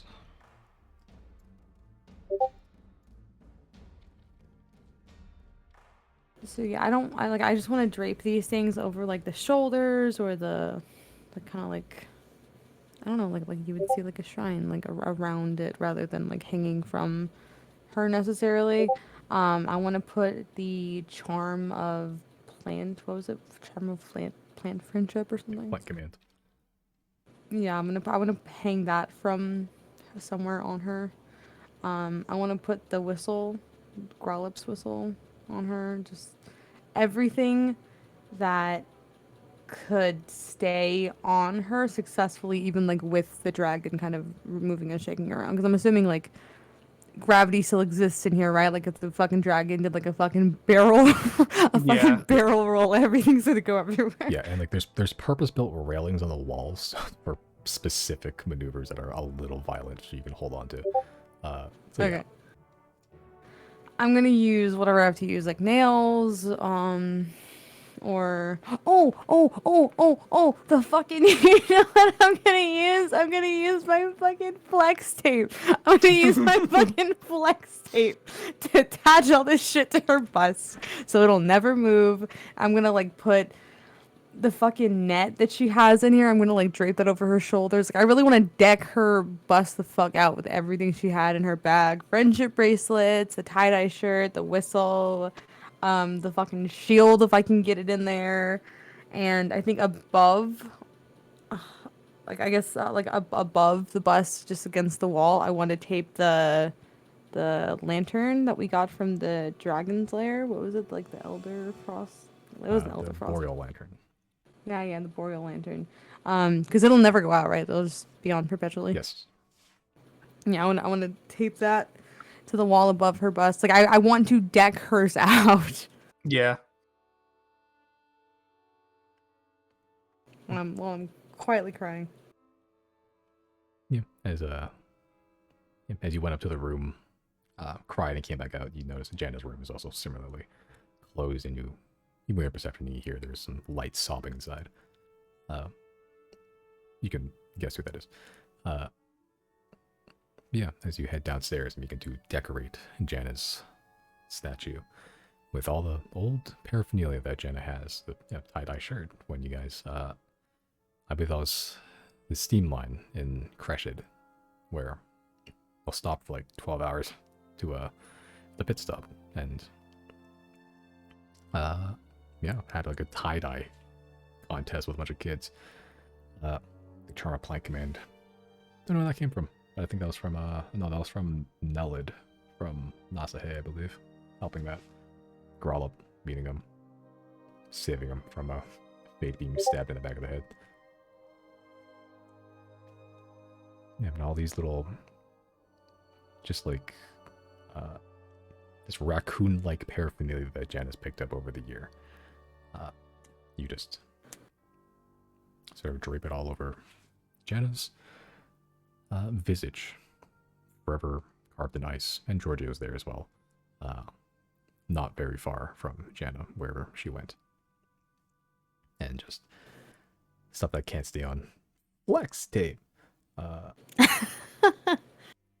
taut adhesive. I want her displacer beast like around her neck, the keychain around her neck. Yeah. And of a particular importance to Jana, who don't know if the characters know this, but was born from a displacer beast. Did not know that. Yeah.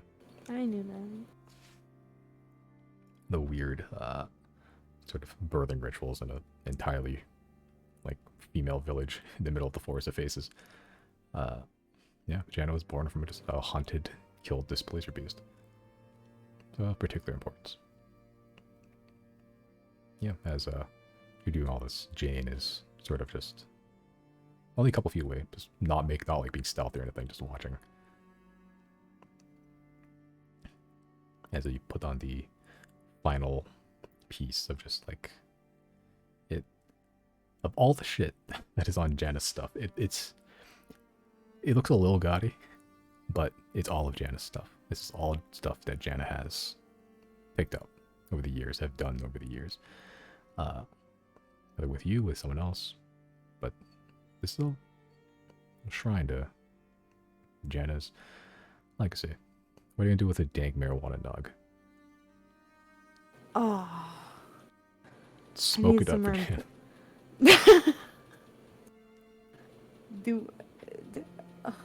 I don't want to get rid of this nug. This is the first nug. Yeah, the first, possibly only nug. Cover it in resin. Yeah, how can I preserve it? What does Jana have that I can put it in?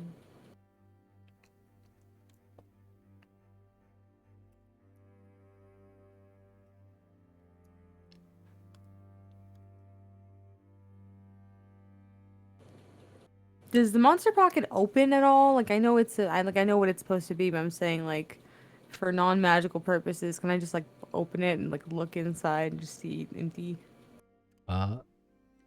Sure. Yeah, it just looks like a metal sphere inside, like a hollow metal sphere.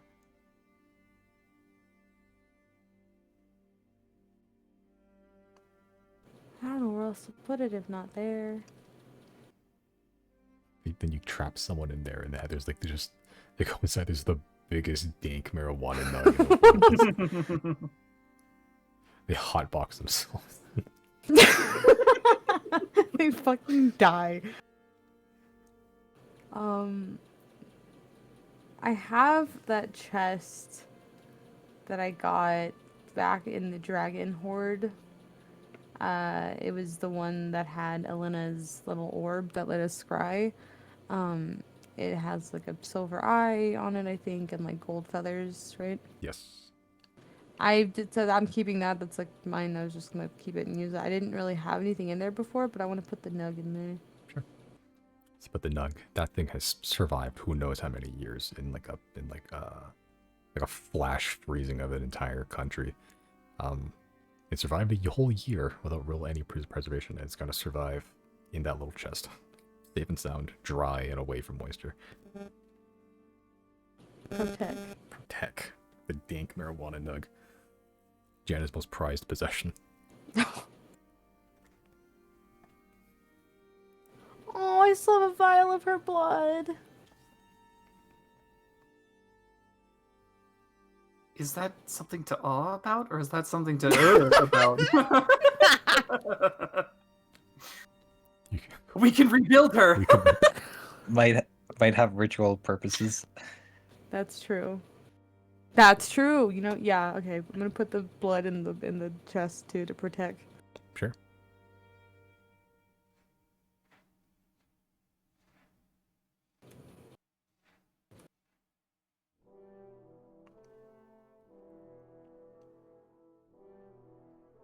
All right. Anything else? Do we have any alcohol in this bitch? Probably, right? Sure. Janna's probably stocked this place full with fucking alcohol. We have Yeah. a magic kitchen, me as well. If we got any bottles to crack open, I think as I'm doing this, I'm just gonna start drinking. Sure. Yeah, there's a couple like wine and alcohols around here. Yeah, as you go to the kitchen, and Riley is cooking up. What you cooking, Riley? Fish. Fish. Yeah. If we got any fucking spices and herbs and fucking tomato or veggie to throw in, then he'll throw those in too. Yeah, you actually have most of those, all of those even, because at some point Ainswin has restocked on food that is not fish because she's gotten sick of it. Okay, yeah. So you have a good variety, but fish is the main course. Yeah. Sorry, Answin. It's what I have. It's what I These am. fish need... Yeah. You underestimate me. You underestimate my power. Okay. Any other actions from the party?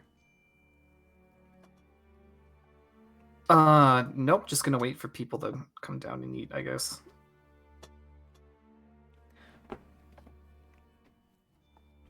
Okay. Yeah, I think maybe just eat and then do a rest. Sure. If Answin doesn't come down to eat, Riley will go get her. Yeah, Dan does not come down to eat. Okay, he'll go get her. Okay. As you knock on Jenna's door, you hear shifting from behind as just telltale sound of feet sliding on floor. And she sort of opens the door. Her eyes are puffy. Yeah. It's not really healthy to ignore the body's demands for energy. You should probably come eat.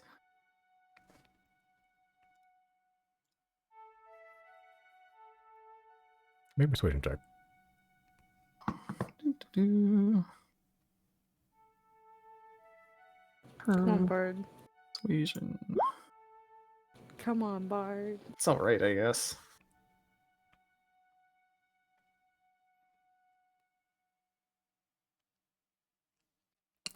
As sort of say that, she sort of still looking at you, just sort of opens the door more and just begins to very slowly walk down the stairs. Yeah. Are you all in the process of eating at this point? Yep. For din-dins? I'm Yep. not. I'm decorating. You were decorating. Oh, true. I take my time and I'm drinking. Yeah. As you sort of, as you're at the bust of Janna, bottle of alcohol in hand, chugging it, swigging it every so often. Ansman sort of looks at the bust, looks at what you're doing, looks at the alcohol, the bottle of alcohol. What are you drinking? What would be a morning drink? I feel like some kind of brown liquor. Some whiskey, some beer. Yeah. Yeah, like a Ale. whiskey, yeah, like a whiskey or something. Yeah. A bourbon. As you're sort of decorating, just sort of bottle on the floor, you sort of watch Answin sort of walk by. She sort of walks over to you, picks up the bottle, and takes a big swig of it. And she sort of hands it back to you, and then just keeps walking towards the kitchen.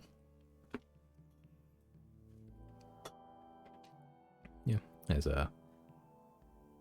Chris through there just eating some nicely plated fish. Yeah, and there's plate set up for all of you. It's not a huge. Actually, I guess you guys go to the dining table. You have a dining room. Yeah, Antoine sort of just starts to wordlessly just chewing on fish. She is more exhausted than she was before, as she's now had time to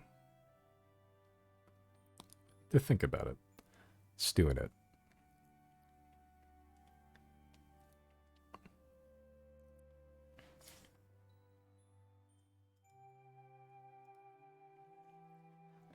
Yeah, but we're partway through dinner, kind of wordless, a little of a weird energy, but yeah, in a little more empty house now. Oh, one fourth more empty. Answin out of nowhere sort of just goes, I think you can take me to Nelid.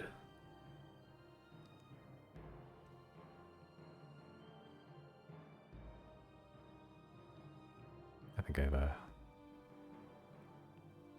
I've seen a good amount of the world now. It was fun. I don't regret it. But I think I'm ready to relax. Understood. Things are sure to get more turbulent from here anyway, so wouldn't want you caught up in that. And I'm not I can take care of I have been taking care of the inside of the dragon, but and someone needs to tell Janus' family. I've been there once. I don't know if I can navigate it, but maybe if I wander around long enough, someone from that village will find me, recognize me. Someone needs to tell them. I can take care of that. We never met Janus' family, did we? No, you haven't. We haven't, okay. Yeah, well, you would be the best candidate for it. We don't know what her family's like, or what her tribe's like, or anything. They're hard people. Kind of a no-nonsense, but Janus' family are warm enough. Warm as you can be, being from a hunting village. Her mother is a woman. I think, I don't know if the hunting life is for me, but I don't think they'll accept me either way, but I just need to tell them. I wouldn't mind just hanging around there for a bit, and I think maybe I'll see what's going on in Nelid, maybe set up some roots there. It's not quite the big city, not quite the outer wilds, somewhere between. It's a nice little blend. Yeah. Solid. I'm thankful you have plans, because it is difficult. Even with us, we know what we must do, but we don't really have direction. We're just kind of winging it. So knowing that one of us has, solid plans is reassuring. Well, I'm not really one of you. I don't go fighting dragons or killing monstrosities. Or, Jane's sort of just wandering between your rooms, just, observing the people, more or less, as she sort of walks in a little bit and sort of turns. We're befriending constructs. Well, none of that is what makes us the Zodiacs. It is simply helping others. I think it's You've a done little bit of plenty that of- makes you the Zodiacs. Okay, maybe a little. Yeah, I said this when I was first brought back, and you sort of came walking through the doors again. I'm not like you all. I knew this when I first started traveling, and I still know it now. I don't think this life is really for me. But it was nice to... I'll pretend sounds so callous, but... step in someone else's shoes for a bit.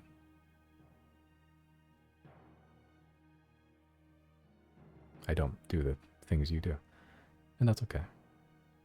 Yeah, that's what I'm getting at. Don't feel bad that you're not some chosen by the elder gods, No, savior of the planet or whatever. We all have our part to play, and you're playing yours fantastically. I don't feel bad. That sounds like an awful fate, to be honest. It's not the worst, but it's not the best. I like it. You would. You would.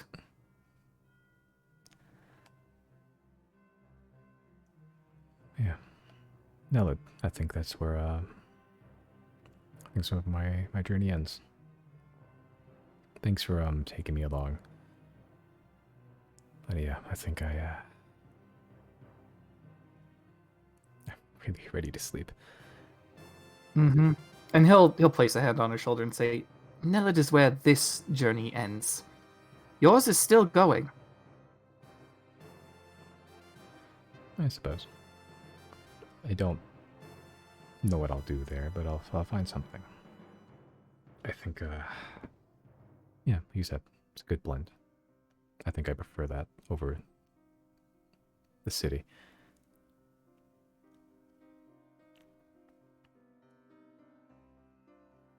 Thanks. Really, for everything.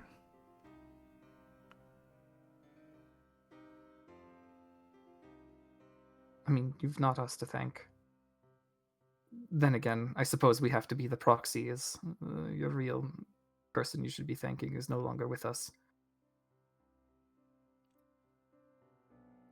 Yeah, she sort of looks towards Jane again, still just kind of socially not all there, but is just creepily watching. Some of her are still with us. Some, indeed. Riley will say, if everyone's done eating then, we can get this dragon a little bit faster. Polaris, to Nelid then. Understood. Shall I speed things along, or comfortable pace? Let's go fast. Fast it is. Let me actually calculate how fast Nelid... How far Nelid is away at the speed Polaris is going.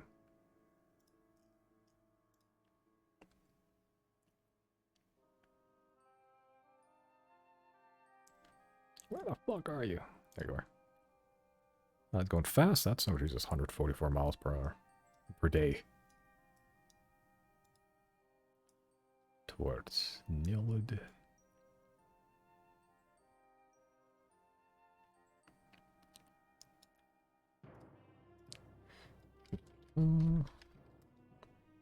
Okay. Take a week. Fly there. Yep, that's fine. We have teleportation business to do. Meanwhile,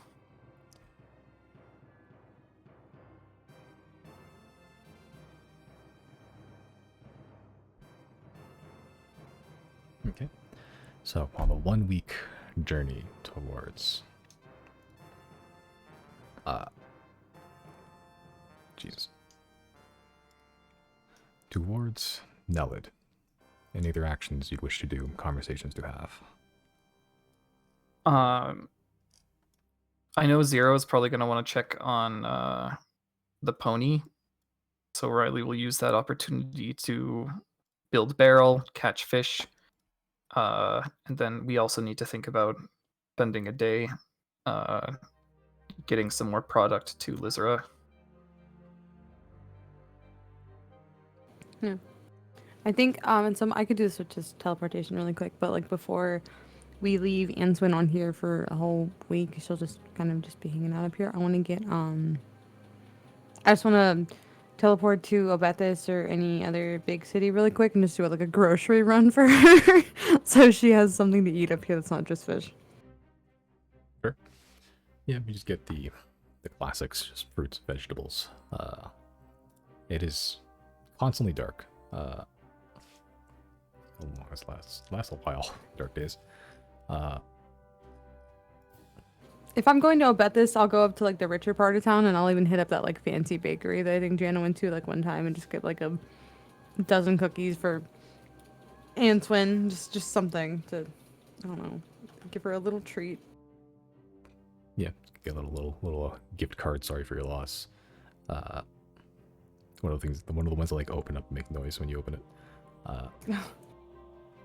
Yeah, you get nice stuff. Are you buying them or are you stealing them?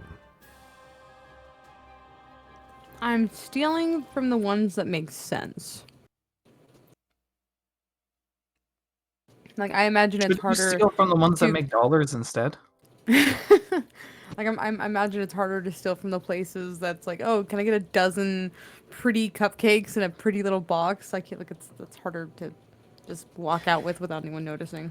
Sleight of hand. It's just make a thieves' tools for gift wrapping. Yeah, so you can still like produce pretty easy. Like Yeah, one like, or I'll 2 still, like, cabbages that the- go missing is not gonna like really raise any eyebrows. Just left out in the open. Yeah, I'll still like produce and meat and bread or something like just stuff from like the basic market type stuff, and then I'll spend money on like the more luxury goods. Sure. Yeah, for the luxury goods, yeah, if you're making like cookies and like muffins and like cupcakes and stuff like that, like nice ones, for total, say like 5 gold. Say 5? Yeah. Oh. Which, like, for comparison, like a single loaf of bread's like a silver. Like that'll feed like a family for like 2 days. So yeah, it's expensive stuff, but it's good stuff. It's like frosting and everything, sprinkles. Yeah, over the next couple days, Answin's still sort of distant a little bit, like trying to perk up, but it's a little difficult. But like as the days or the week winds into the later days, she's perking up a little, especially with the cupcakes and stuff. Like she takes it all. Sweet tooth, and then yeah, by the last 2 days or so, she is up and more or less doing the stuff she was normally doing, just a little slower paced, but better than not like appearing at all. Yeah, I'm cooking, and yeah, and the scent of meals that aren't fish is a welcome smell, except for Riley. You like the smell of fish. He likes the smell of fish, but he likes the smell of like everything that appeals to him. That's true. He's not gonna say no just because it's not fish. So you say. What? You have to dip your toes into other waters every now and then. Need some conversation. If we're like, not fish, I zone out. Just no longer there. It's like not fish related.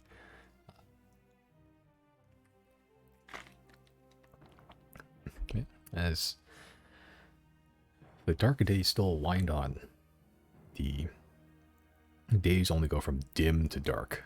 And doesn't really get any more than that. Even on full sunny days, it's still this weird like haze over everything. It's still mostly cloudy. The wind's still buffeting. Weirdly, the further away you get from that spot in the field of broken glass, the worse the weather gets, as it just recedes into normality. The calm weather where you were is abnormal, but now you're getting hit with rain and the beginnings of like actual snow. It's getting really chilly. There's fog all over the place. As by the time you get to Nella, there is this fresh coat of snow by the time you get there. The temperature is not quite Thane level, but it is cold. Winter is more or less upon you at this point. Yeah, Crystal doesn't really give us, temperatures like this down in Gulmud. It's been a while since I've seen snow that wasn't from Thane. Yeah, snow doesn't really quite hit that far south. Oh, like every so often, but really not that common. More rain. But here, up north, yeah, snow. As you land quite a ways away from the city just to make sure that you don't, draw the attention of a white dragon to the middle of town.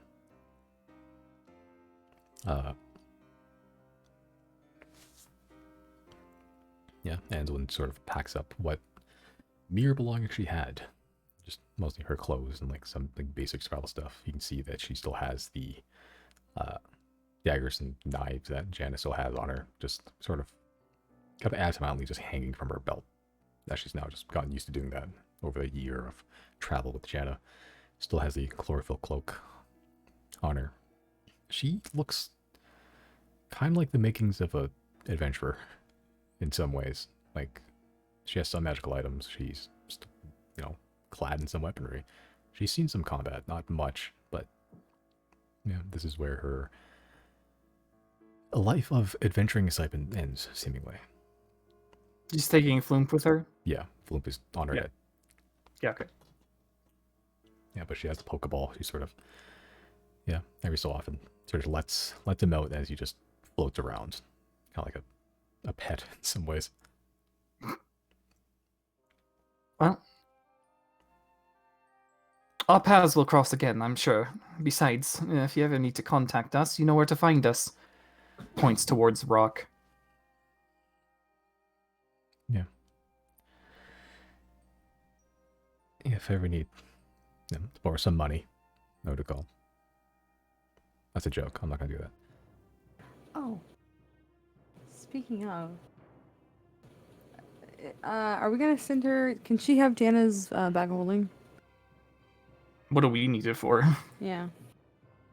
Okay, so we can give her that, and then also, if you guys are cool with it, I was gonna give her a little bit of our money that we just said was community money because we Yeah, don't absolutely. Really know. Let me see how much I we can give her some of that. Because how much is a lot of money? Like to like keep her if she wanted to just like go into hiding or become a fucking hermit and just like live on her own for a bit. Like how much would hold her off for like a few years, roughly? Years? Yeah, She like probably doesn't want to become a hermit. It seems like I Nella know. is like... but like something enough to just make her a little comfy for like a couple years and whatever she wants to do, I guess. Like a lot. If you want to live comfortably, that'd be in the comfortably for years. That would be like upwards, like mid to high hundreds of gold. That's it? Hundreds? Like 100, 200, 300 gold? Like, okay, comfortably, as in like not like lavish, but like comfortably just living, like not starving. Yeah, I'm gonna give her she's- like 2,000 gold. sure. But that'll keep her tied for a while, a long while. But I want to like, she just made that joke about haha. Just kidding. I'm gonna slide a hand, put it in the bag of holding, and then give her the bag of holding. Sure. So, just for so I have a list of items that Anduin has. She's carrying Floomp, one monster pocket, the chlorophyll cloak, and the bag of holding, and just whatever like miscellaneous stuff she has on her. And whatever miscellaneous stuff we left Mhm. as like memorabilia. Yeah, which a lot of that is on the Jana bust. And a lot of it isn't. I'll leave some of the like important stuff with Answin. Like I'll give Answin the little the displacer paw, and I'll give her like any of the more important things.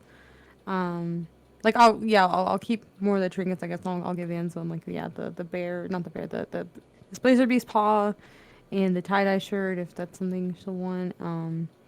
And I'll let Anselm keep all the weapons except Scorpion on a stick. I'm keeping that and putting it on the shrine. That scorpion's so dead. It's just like, And that's why it goes on the shrine. Yeah. just it goes on the shrine like this is limp dead scorpion hanging from a stick. Well, it's cold in there, so it won't rot. Uh,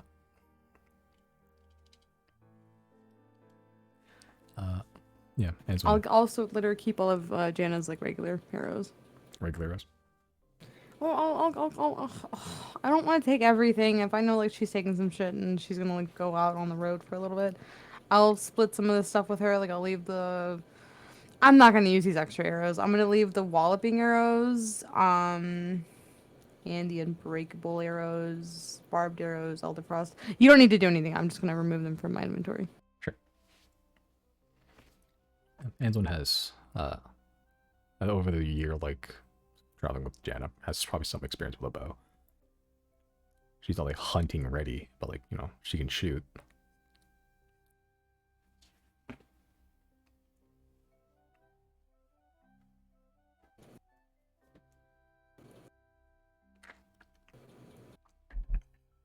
Okay. Yeah, and you're sort of giving some memorabilia to Anselm. She's sort of just looking over to the statue of Jana. Yeah, and so just clad in some minor adventurer gear, which is a far cry from when you first met her in the that one little dingy inn. The Night Fort. I was trying to think of the name. I was like, oh yeah, they're all battle royales. Yeah, where she was the very popular proprietress of the Night Fort. And yeah,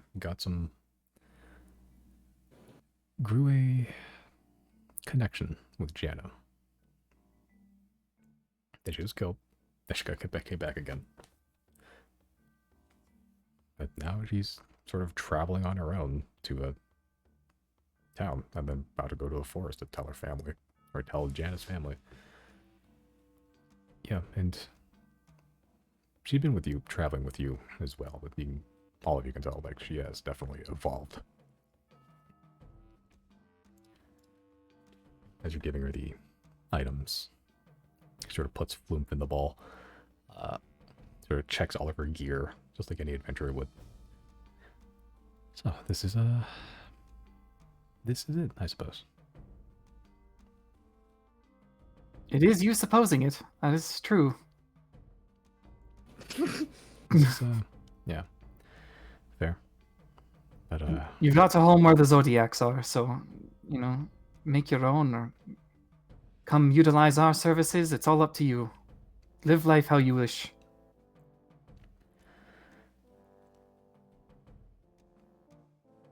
I did, one a big reason that I agreed to come along was because of Jana. But I think you guys have taught me a lot as well. Showed me things that I otherwise wouldn't have known. I mean, I could probably do without the whole world-ending, like just earth-shaking revelations, but... Yeah, we're working on that. Don't worry about it. And yeah, I trust you'll fix that, I suppose. But, this is... Even after all that's happened, this is still a far cry better than what I had before. Even back before I met you, this is, I guess, more fulfilling. Harder, dirtier, but yeah, wouldn't trade this for anything. Well, no. You should look towards Jana again. Just the you can tell the emotions are still raw, but she sort of steels herself and just looks away and just breathes in deep.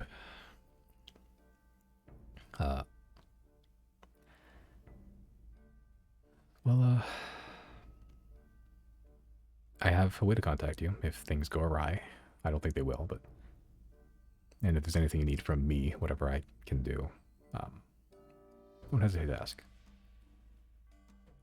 We shall not.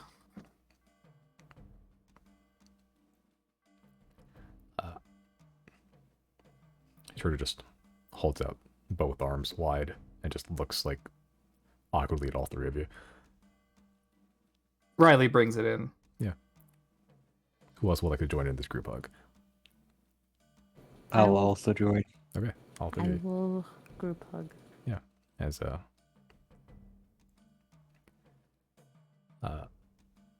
you all hug ends when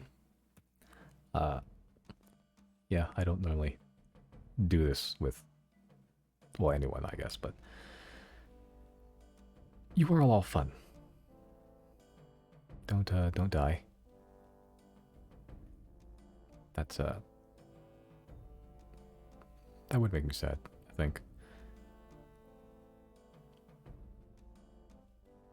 Orville has said the same message. Wait, you told Orville?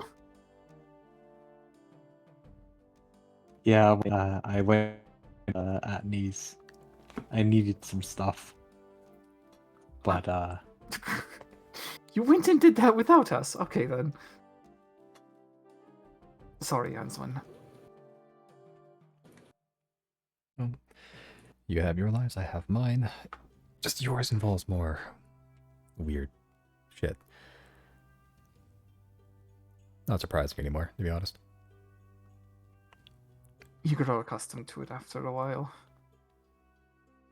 That said, it would also sadden us if you perished. So, you know, looking at your equipment here, you seem set, but just be careful anyway. I know some basics, but not on your level, but enough to get me by, I think. Stuff I picked up on the road. I've seen a lot. I've learned a lot, and yeah, ready to settle down. So, settling down I go. Good luck on your, well, rest of your world-saving journey, I guess. We will need it, thank you. I have a question really quick. Chris's fort, is it in Nelid or is it in Obethus? I thought it was near Obethus. Look over here. Yeah, it's at the palm. yes, pretty much where the, yeah, like, in Like near where Gary set up. Kind pretty of. much, yeah, like it's within walking Okay. distance of there. Like, I just feel bad sitting her away. Okay, while we're giving her a group hug, I want to sleight of hand some stuff onto her. Sure. So let me know if I can do that. Because, okay, we have one amulet of protection from scrying still left over. I think that was the one Jana had. Yeah. I can, if I can't sleight of hand put that on her, I understand completely. It's like a necklace. What's your verdict? Well, it also requires attunement, so she Yeah. would have to Ye- want to utilize it. Yeah, like the attuning, which you would need to purposely attune to it. Like you can slide it onto her, she just won't know, like what it is. Like it won't activate until she purposely attunes to it. Fine. Okay. So I guess after the hug's finished, I'm gonna give her the amulet of protection, and I also want to give her this stone belt. The stone giant belt, was it? The belt of stone giant strength. Yes. She needs it. She needs it. The fuck are we gonna do with it? Become strong? I don't know. Belt of stone giant. Anson could bench What if Chris press decides anything. he wants to lift someday? He's like, you know what? Books are boring. Muscle. I'm a muscle now. He becomes I have match. thought about it. Fucking- I've thought about using it. That's like the the image of like Chris looking like a JoJo character sat on a pedestal reading some like quantum theory or something. Well, you have so many items to attune to now. You just got it like 2 new ones, didn't you, from Jana's stuff? Or at least the one, the Periapt. Were you gonna use the stone belt? The stone giant belt?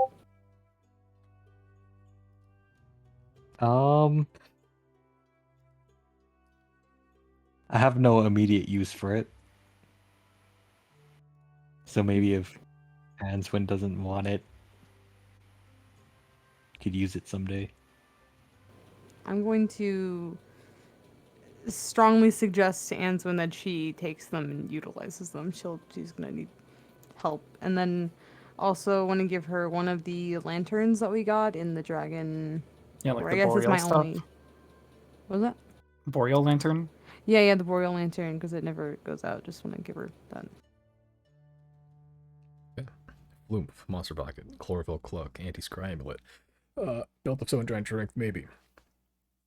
Boreal lantern, bag of holding, and the displacer beast paw charm, And a whole lot of arrows. and many arrows. Fuck ton of arrows. Okay. Chris, how bad do you want the belt of stone giant strength?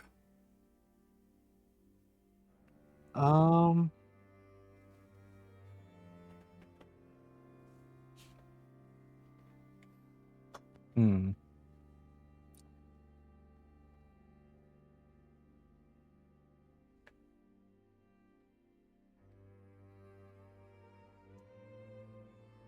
I mean, it could be useful for me since strength is my lowest. But I mean, we're so high level now, though, is that like you would have to unattune something that you use all the time just to use the stone giant strength.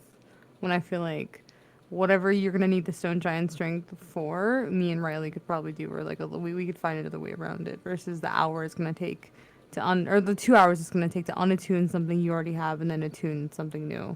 Yeah, exactly. Like it would have been useful like 10 levels ago. The 3 of us really have to be a cohesive unit now. Yeah. And Answin's gonna need all the help she can get.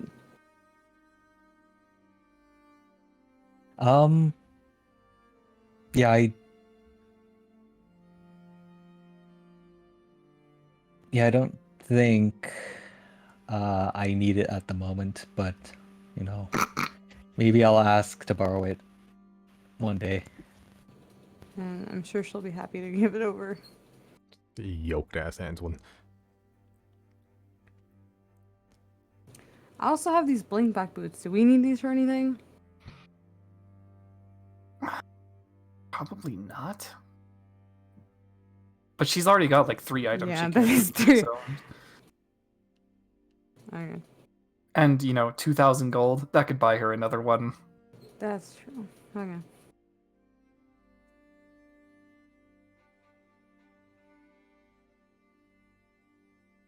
Okay. Alright, so as you hand her all these magical items, she sort of looks at all of it, puts most of them on, pretty much, the ones that she can. And she can attune to pretty much all of it if she doesn't attune to the monster pocket, which she doesn't need to, technically.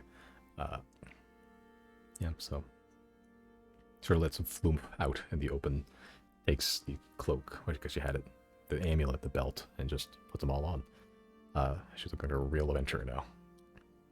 Yeah, man, if she wanted, she could probably take some nasty beasts with that belt of stone giant strength. Yeah, she sort of puts it all on. I feel like a lot of this is wasted on me, but once I'm in Nelly, I'll let you know, and if you want them back, just hop by. I know you can get here real easy. Nah. We'll be Believe fine. us, it's more wasted on us than it is on you. Yeah, we'll be fine. Well, maybe I'll use it to bully my way into town, to steal someone's house, That's true. Well, of course Zero would say that. Just make sure they're really rich. Because then I can get behind that. Oh, I know how to spot rich folk. Though it doesn't seem like Yeah. this town has many of those. I Well, with the gold you have, you could probably just build your own house too. if I knew how to build a house. Yeah,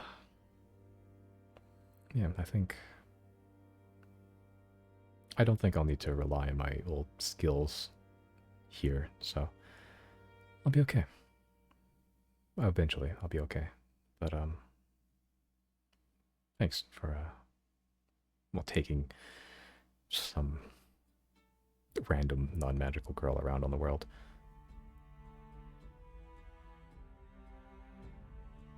Hey, it's our pleasure. Yeah, thanks for putting up with us for so long. You know, without me, you're gonna have to clean up for yourselves now, right? It's not. Riley looks at his always- watch. It's not just magically spotless.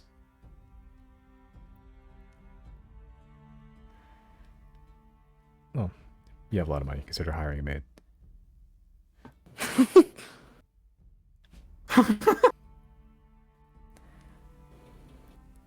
We will miss you dearly. Weirdly, I think I'll miss you too. Yeah, again, if ever that little twitch comes back and you're like, you know what? Maybe flying on a dragon is pretty awesome. You know where to find us. If I need a city razed to the ground, I'll know who to call.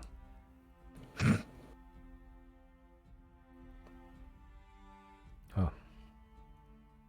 I don't think it's goodbye, but see you later.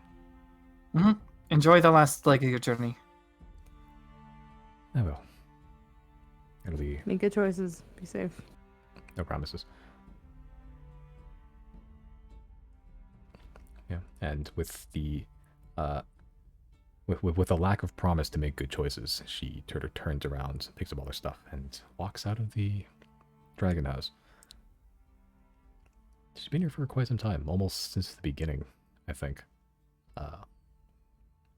Unofficially the steward of the dragon, keeping the Polaris company. As you will walk out, you can see through the window. She sort of goes to the front where Polaris is. She sort of just pats him on the I guess where the jawbone would be on a giant dragon. Gives like a slight, somewhat forced smile and begins to walk away into the plains and wooded areas near Nelid. Only a couple of hours away, but on our way there. And then there were 3, and Jane.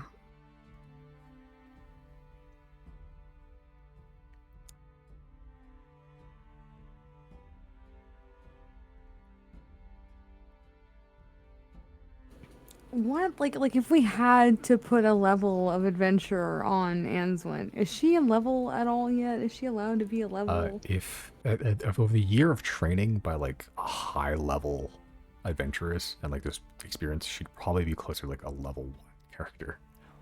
Good. I'm glad. That's enough. Yeah, like she's above peasant at this point, for sure. Okay. That's all we can ask for. What class she is? What I don't class? fucking know. Probably closer to Ranger. probably closer to a ranger without the magic. Probably so I guess like a fighter. Yeah.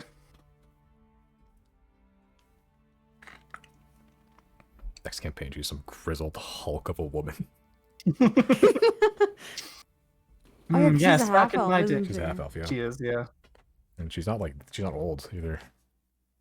No, so she'll be around for like at least another 100 years. Something like that. Minimum. Oh, I bruised myself somehow. I don't know where that came from.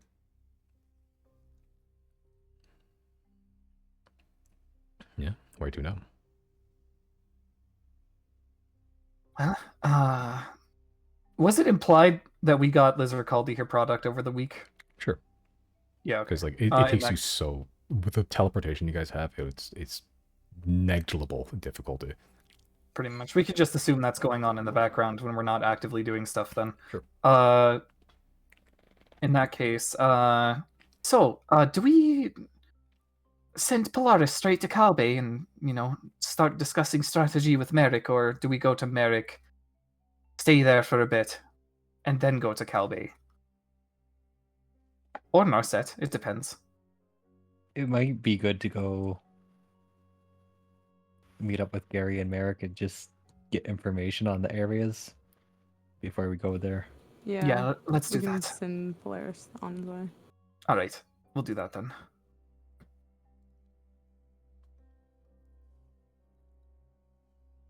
Okay, so Polaris flying to where Calbe is, and then you're teleporting to the castle to meet up with Gary and Merrick, yeah. Okay, so I think we could probably teleport closer before we, just so we can save some time. Right before We should teleport the dragon to the castle, because that's a little bit closer. okay, so from there teleport immediately, and then from here he takes off to Calbe, just east. He's never been there. Yeah. But you know it's east. Yeah. Okay, and as you arrive to the four-walled mansion, more or less, like they had the bastion in the middle of the forest. You arrive and you see there's a couple dead goblins outside. Fieri's outside there. He's chewing on one. Good for him. Really holding down the fort. Riley will give him a fish. He swallows the chunk of goblin head in his arm and then takes your fish. He's a growing boy. Yep. Yeah. So he's been. This place has been found by some people, but no one left to report it because Fieri was here. Fieri was here. Yeah. I want to check on my baby. Puck. Yes. Sure. Make an animal handling check. God damn it! He is nowhere to be found. Simon. Oh no. You're looking Simon. everywhere. You're looking Simon. everywhere. But Simon. the other two horses Simon. are here. Simon. I can't handle this. Okay, Alright. we just lost Yeah, Jan. both your horses are We here. just lost Jan and Simon. I can't handle this. I really can't. I'm so serious. Yeah. Fucking God. But Stop. as you're sort of looking around, Fieri sort of looks at you and sort of like slowly prods you in a direction. Out towards the outside. Would you like to follow his directions? Yes, Simon. He's sort of pushing you as you're sort of like walking, sort of guiding you towards like it's just a couple feet, like 10, 20 feet out to the wilderness. And you see passed out on the ground is Puck, just surrounded by apple cores. This fat little horse, like in like a sugar coma. That wasn't funny, Simon. I was so no. Oh, Yeah, I was so- distraught. You're so not funny. Yeah, Oh my so God. Your any attempt at animal handling at this current point probably not gonna reach him because that shit is that is unconscious. God. I love her so much.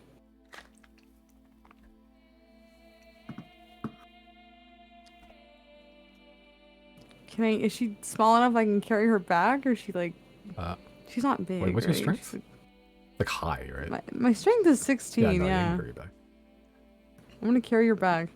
Yeah, like it's still like kind of a heavy load because it's a horse, but you're strong. You're strong, and you're able to get your hands under her, and yeah, you can carry her back. She does not wake up. That's a full-on coma, a food coma. God. I also think like the fortress also has servants Yep. that I think can arm the turrets, right? I don't think they arm it, but there are turrets up there. They're not like turrets.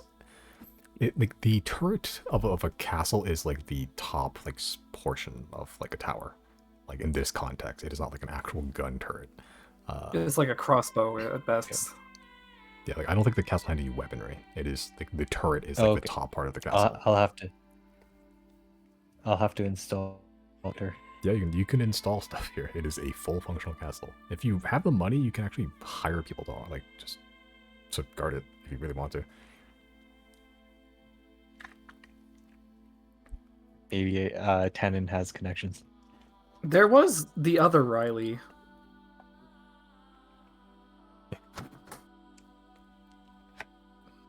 That is true. Hey Riley, remember me, Riley, from a year ago? You want to work at our castle, bro? Riley Munich. Yeah, he was the. Who was that? He was the. We met him in Silnia. Yeah, he was one of the wounded people that was like trying to, I think, hunt the Fry team as well. And like I think he traveled with you for some time, and then he was like, "Yeah, I'm good." Anyway, job? And you're like, "No." You're like, "Okay." So he just left. He just left. Job? Yeah, I had to search for my notes. Thank God I took notes on that part. Otherwise, I would have totally forgotten. But yeah, Riley. Yes, this was intentionally confusing because I thought it was funny. Yeah, the reason I remember him at all is because of that name.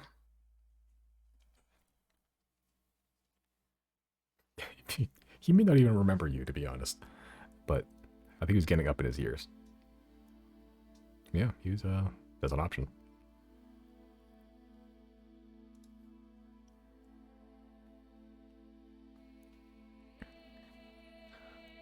Okay, so anything to do in the castle, or do you want to find American Co? Probably just find American Co. Riley will turn to Fury and say, "It's a short walk, but you want to get some exercise?" Yeah, he sort of just, I think the term is bristling, like sort of shakes the head, and yeah, he sort of get on, lets you. All right. Okay, are you all taking horses? Sure. Cool, yeah, they have all the horses, and if you're all mounting horses, Puck is going to follow behind, because one of those is the parent. Can I put Puck on a leash? Sure. Little lead. Not even like over, like around the neck, but like can I make a little harness out of rope and like a child leash, more like a child leash than a dog leash? Like a child harness and just like attach Puck to your chest. Strong enough. Yeah, you can do that. With the belt of the stone giant. Actually, Puck's unconscious right now, isn't he? True. That's what you said. Well, I forgot, so Puck's unconscious now. Can I wake her little ass up? No. Not that animal island check. Do you guys need me? You guys need me to come with you? I mean, Okay. you'll probably want to hear it straight from Gary and Merrick, right? Not our Yeah. little, yeah. Okay, I'll just ask the fucking... Is Puck gonna be safe by herself there? I suppose there is that problem, isn't there? Oh, wait, I have the fucking Pokeball. Oh, yeah, there you go. Okay, there you go. How do I use that? You How do I throw do that? it. You throw it at Puck, and then if Puck fails a saving throw, then Puck gets in there. I'm gonna give it a little toss at Puck. 5. I think Puck gets in there. Good, okay. I'll have to reread the rules on the Pokeballs, but I'm pretty sure, yeah, at least it's not hard on a sleeping creature. If anything, that'll make it easier, won't it? Yeah. Yeah, but it's going just a couple of hours away from where Gary is, and it's can't quite get there like a full gallop, but it's certainly a lot less tiring when you're on horseback, and it's not as tangled here as it is like deep in the Silverwood. This is closer to the more akin to the fingers, like part of the fingers less the Silverwood. You know, they are close by in proximity. But yeah, you know the way. And have any of you visited? I think Chris and Riley have both visited Gary and Merrick individually. Yeah, like on our breaks, I Yeah, think your we breaks, did. Yeah. Zero, you have not, right? No. Yeah, the house is looking much better. The house used to look like kind of like a pile of shit, just like nailed together planks of wood, and just like Gary's like, this is fine. It is now like a very solid, good log cabin. Yeah, but as you approach, everyone make a perception check. Perception. My cat's tail is in the way. There we go. Riley had a bad day. He only rolled 25 on perception. Okay. All right. But as you approach the house, you can see it is a clearing here. You sort of get off your horses and begin to walk the rest of the way. Riley and Chris, you notice like it's still the same cabin and everything, but there's like some weird odd coloration on the ground, like around it. Zero, you walk straight ahead, and as you walk straight ahead, Zero hits one of these odd coloration patches on the ground, like it's just green field. I guess it's more yellow. It is dying because it is getting closer to winter. But regardless, the whatever this coloration is blends in with the surroundings, and Zero does not see it. As Zero, you're hoisted up into the air by your rope, by your ankle, and you're just dangling upside down now. I don't get to make a save or anything? Nope. Really ain't my day, man. Yeah. As the two of you, you notice the rope isn't attached to anything. It's just a floating rope. As the moment that happens, you see both Gary and Merrick burst out of the door with, like, weapons. Gary with the bow, and Merrick with, like, a crossbow. As they both burst out of the door and see Zero just hanging there, they both just lower their weapons. Gary sort of just goes, I don't think dinner is happening today. Oh.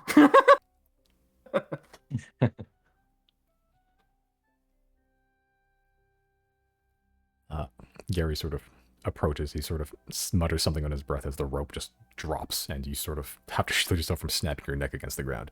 But you survive. As you now just have this, like, limp rope around your ankle. Gary sort of walks up to you and starts helping you unfasten it. Sorry about that. It is a little trick I learned. I forgive you, but only this once. Friends, you have returned. It is good to see you all. Well, good to see you. It is it's been some time. Yeah, Well, you all know he's Hasn't speaking. been that long. Yeah, he's speaking much better common these days. Oh, does Riley notice this? Yeah, like when you first went here, like we went pretty early on in the year. Yeah. Yeah, his comment is much better.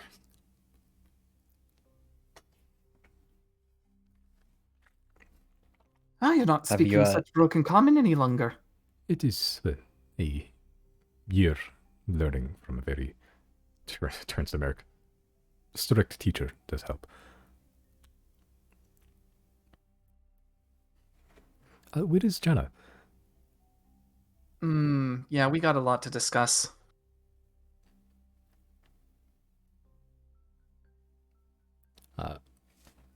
Gary looks a little confused, kind of like excited at the prospect of discussing, where Merrick sort of just looks at you all and just, you can tell he understands what you mean by that.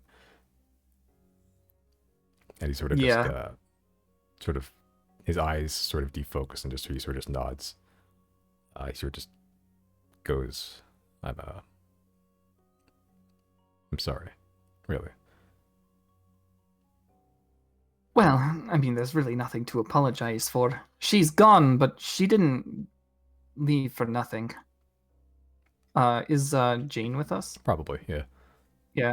He'll turn to Jane and be like, part of her soul is now resting inside our friend here. Gary at this point, after hearing these words, now realizes, oh, and looks towards you all. And Gary, you being closest here, he sort of just, without warning, sort of just wraps his giant meaty arms around you and gives you a hug. I am very sorry. Again, it's fine, Gary. Don't worry about it. We should be the ones apologizing, you know. She didn't get to say goodbye to anyone besides us.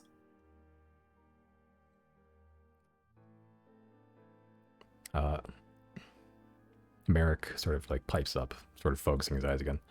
So you were there when it happened then. Yeah. That's, She decided to sacrifice herself, and we couldn't talk her out of it.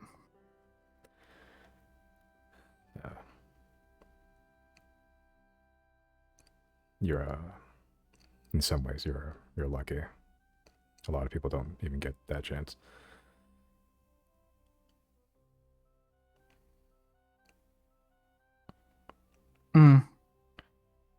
Well,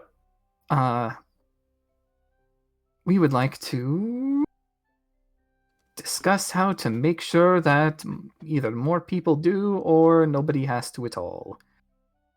Our next stop is east, and seeing as though both of you are from the east, we need some pointers.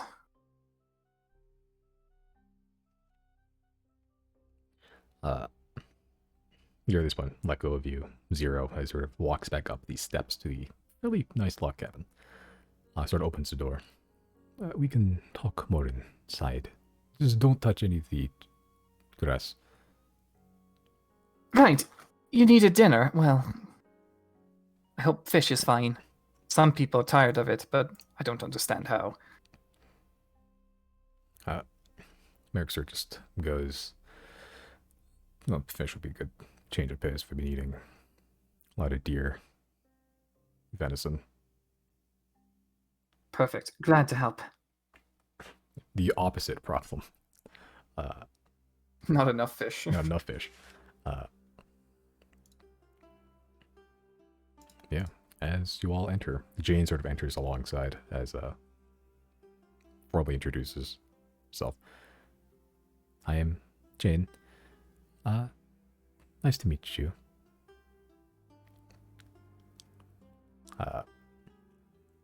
Merrick sort of looks at the construct. Error got an upgrade. Yeah, Error isn't really with us anymore either. He was part of the whole process of, well, making these constructs more like us.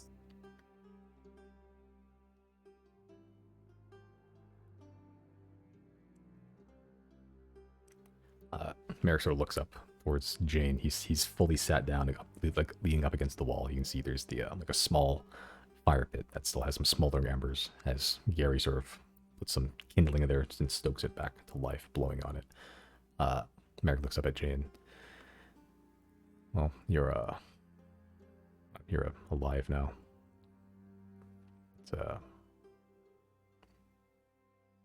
hope it was worth it. There's a lot that's I don't think you're gonna like. Jane just kind of looking around the room and looks back at Merrick. Well, I suppose we'll have to discover that ourselves. Anyway, there is something you wish to discuss.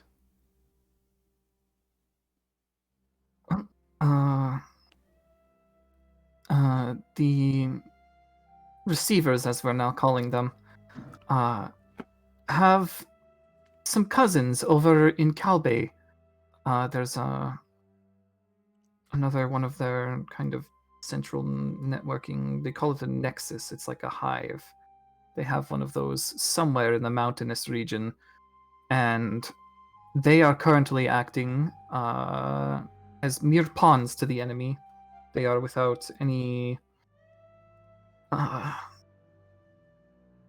agency of their own.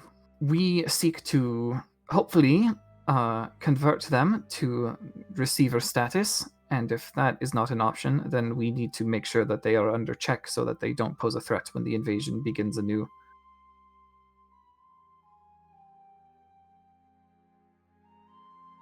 So you want what? Our advice how to get in? Pretty much.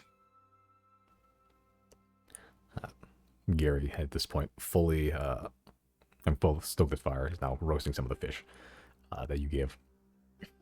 You do not return to Narset. No one has. I don't know way back in. I do not expect to return.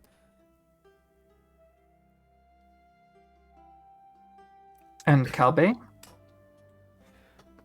They have at least the Bronze Legion. I can't speak for the other two factions. At least the Bronze Legion has some dealings with the mainland, though their relationship is strained. The Crucible War didn't help things. There's some trade, but really not much. Bare minimum. They don't take kindly to outsiders, I guess.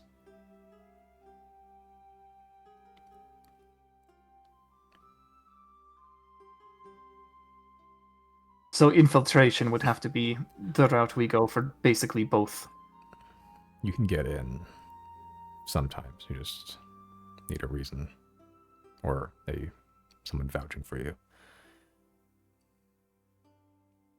They're not against people going in. It's just Cowboy's it's a country of warriors. They don't. I think our prowess is certainly enough to perhaps make an impression. And that might be enough. Though the Bronze Legion is a bit more civilized, I guess. More laws, more rules. The lifestyle is order, structure. Violence for the sake of violence isn't really their thing. Well, isn't that a good thing? There's less bureaucracy, but ultimately it is a country of strength. Whether that's intellectual strength, physical strength. It's need to be strong to survive there. Most people out here aren't. So they get rejected. I don't think you'll have a issue getting in necessarily. You may have an issue getting what you want. Well, I suppose getting in is the first step to getting what we want. It's nice to know that we can probably just waltz up on the border then and declare our strength. Oh. It's got to have a reason for crossing it. The Demon Gate blocks which all land travel through Kabe. I don't suppose they'd take kindly to us flying our dragon in. No. If you got caught. If you, I know you've been traipsing around the country and, fleeing from guards. And doing all sorts of bullshit. It's not going to be the same in Kabe. Everyone there is not a warrior, but they are strong. It's not the same. Yeah, that makes sense.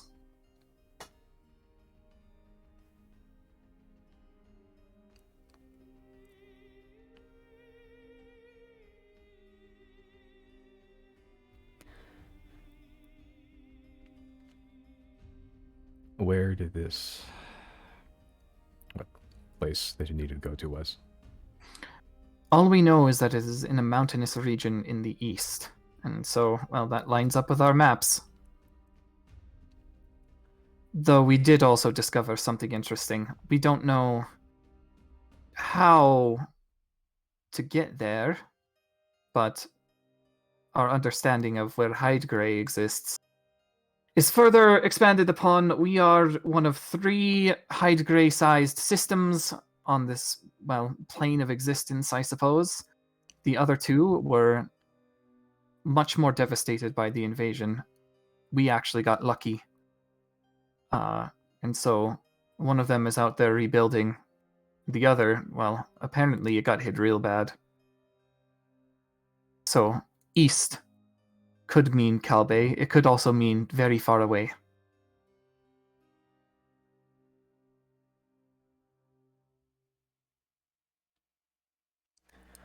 I think the Jade Dynasty is not the masters of the sea, but they're better at it. I don't know for sure, but I think they've sent a couple of expeditions out. I don't know if they came back or not.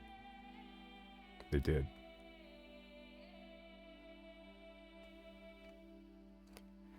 What kind of proposition would they respond positively to? Jade Dynasty. Or the Bronze Legion? The Bronze Legion is... Oh, all three factions are value strength. Real strength, not like bureaucratic strength or like money, like actual strength. They are warlike nations, all of them. The Bronze Legion's more orderly, more about duty, structure, and you gave your life for the Legion, and you thank them for it.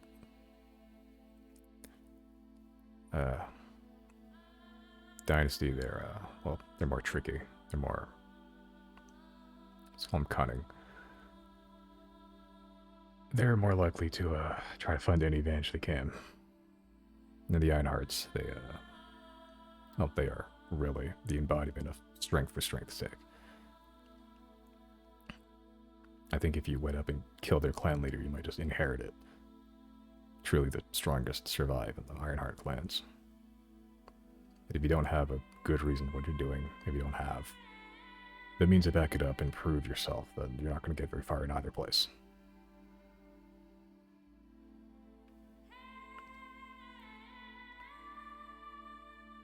I'm rather confident we can back up our strength. I don't think that's the problem.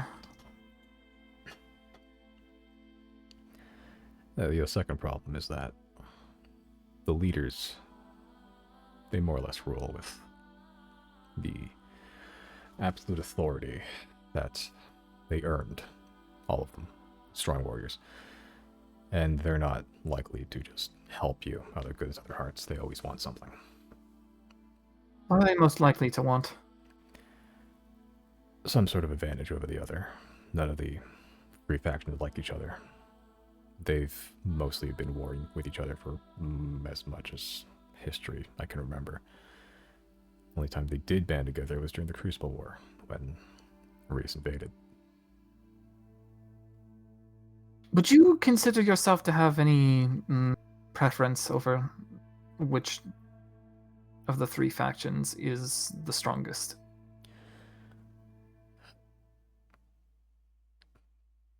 If you asked me 40 years ago, I would have said the Bronze Legion, but I don't know. I haven't been there in years. That's a fair answer. They all still exist. So I imagine they're all still strong. Always one side struggled with something the other did. So back and forth all the time. Because I think I know how we're going to get what we want. But we need to be careful about which one we give it to. Oh, I know a little bit about what you're trying to do overall. I don't think it's impossible for you to get them to work together, but again, they're not stupid. They're not gonna just do it for nothing. They want real, tangible evidence, something to just make it seem like a threat that they can't ignore. That's what caused them to band together once. They might be able to do it again. Though I don't know how long that alliance is going to last. It's already failing. It only needs to last as long as the threat of invasion is here. I'm sure we'll go back to our stupid, childish warring ways once again after the outside threat is dealt with. But you know what? That's our business. We need to make sure that we get to be able to do that first, I believe. If you can get all three factions in Kabe to work together again, you're going to have a really strong fighting force. They held off a country almost 3 times their size. Only reason they were beat back was because of Silnia.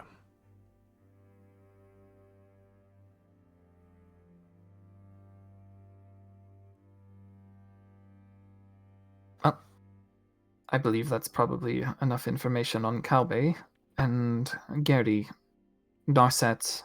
Yes, I can Nobody. try to tell you Yeah. everything I can, but it's a very bad life there. I can tell you about the government structure, but ways to get in, I do not know. I'm sure you have ways. Then we'll ignore the ways to get in for now. There's one thing that we're curious about. The Silver Eye. Yes. Do you know of this? Yes, it is one of the gods. Knowledge and learning. A lot of that is very important, especially among the upper class of Narset. Zero, perhaps you'd like to take the reins here.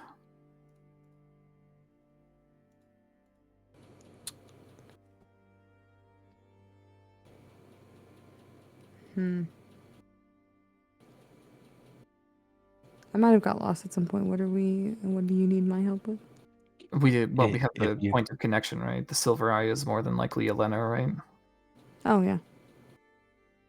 The other two, And that- the other two things I mentioned from Narset, the other names that they had for these deities, I don't know who those were. but- The hanged head and the branded wings.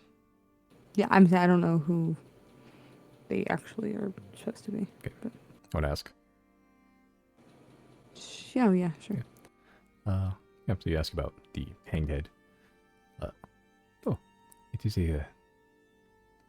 is a stranger god. Not seldom, or not worshipped by many. It is one of secrets. Oh, well, I think we know who that one is. And the other? The branded wings. It is a great dragon god. Dragons are very important in the culture of Narset. Looking at myself, Narset is thought to be the birthplace of dragons. At least that's what they tell us. And the branded wings is supposed to be the god of dragons. That is the most worshipped. What if we brought our dragon to Narset's border? I don't know. No one's ever tried. I mean, dragons are very respected in Narset.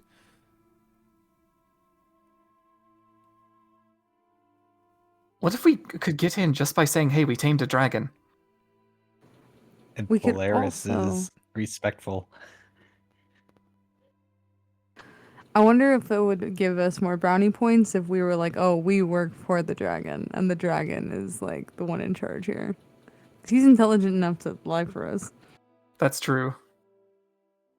I wonder what angle would work work best. And if the upper class, worship the Silver Eye, I guess we kind of have leverage there because then Zero could be like a prophet. Yeah, I think just having some connection with her would not hurt. I do not know of Honestly? any stories of anyone entering Narset, but well, I know you are extraordinary people, so maybe they'll make an exception. I do not know. Zodiacs are certainly full of firsts. Should we try to enter respectfully at some kind of entrance and ask permission, or should we just land there?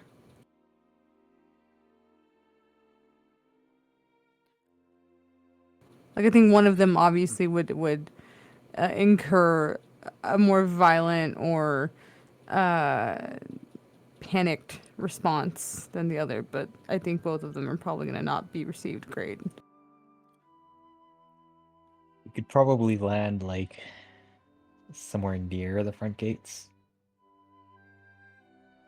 I, uh, I have not seen it myself, but Merrick has told me you have a ancient white dragon. Like a pet. He's more like a butler than a pet, but yeah. I don't know if that's any better. I can tell you that ancient white, or ancient dragons in particular in Narset are very respected.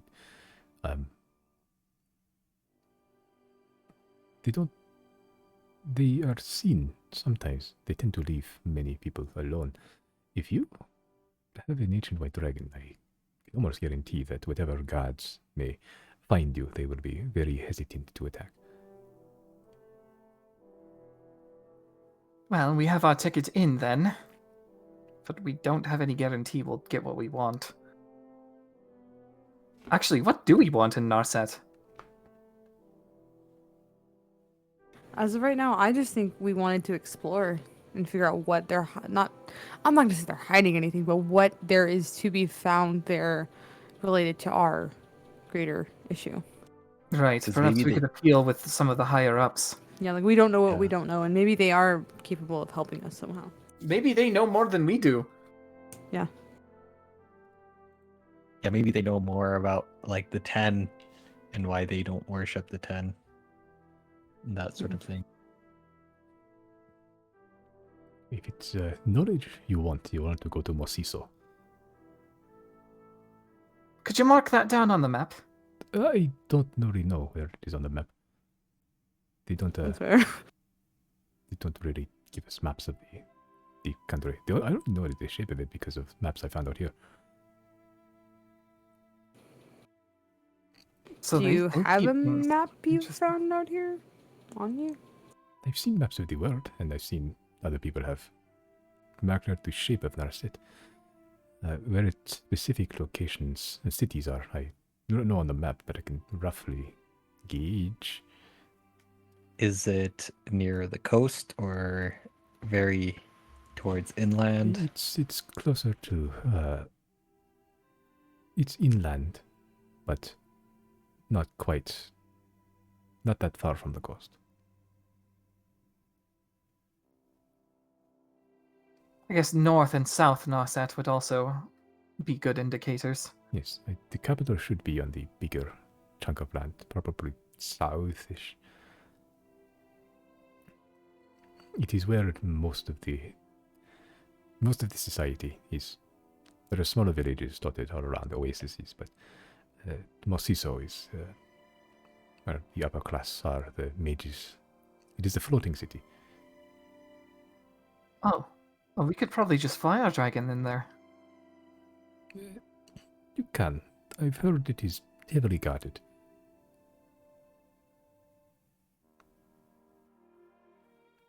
And also the leader of Narset also lives there. This individual have a name? Well, I don't know if it's changed since, but it is when I was a child. It was Linda Arda, High Magister. We've definitely not heard this name, right? I don't think so. Okay. Well, pocket that one then. Supposedly a very powerful magician. You must be to become leader.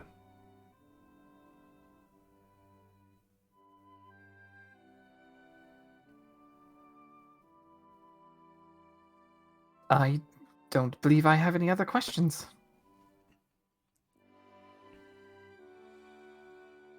This is all very eye-opening. Thank you both. Silver eye opening.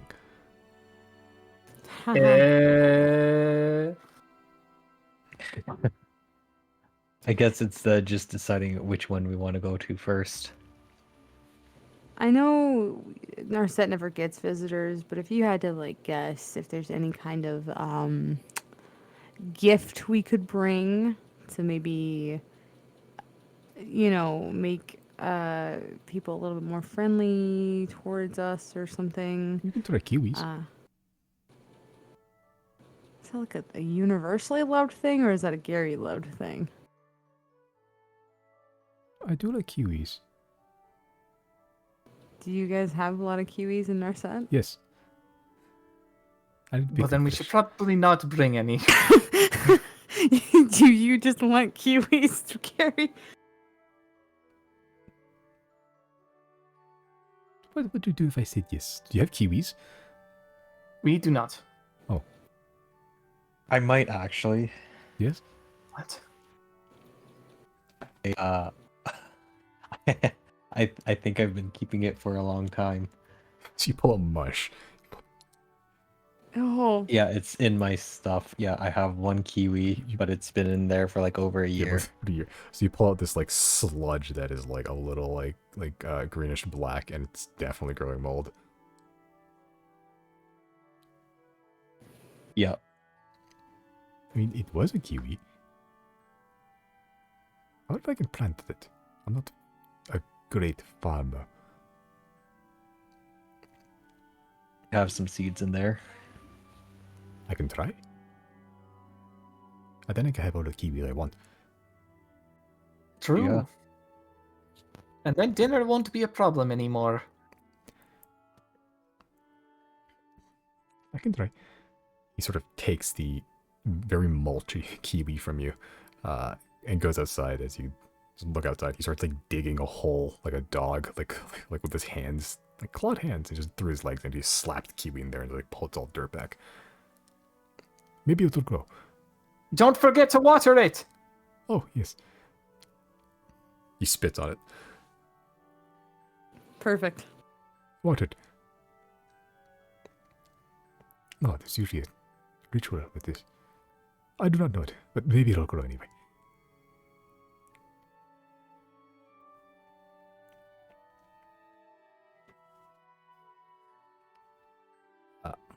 Merrick in the inside, just still sitting, just ignoring what's going on outside. Any other questions?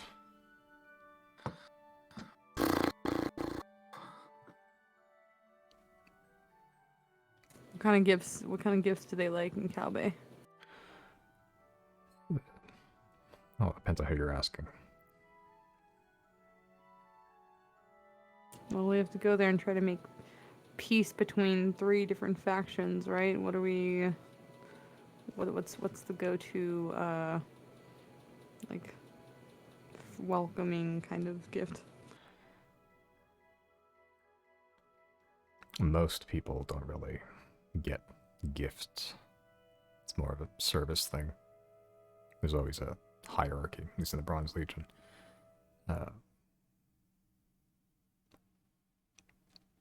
If you were really trying to get on someone's good side, you'd offer your service. Right, what does our service entail? Whatever they tell you to. Usually fighting for them in some war, skirmish, or something or other. Getting weapons. You know, if you're part of the Jade Dynasty, probably assassinating someone. I'm listening.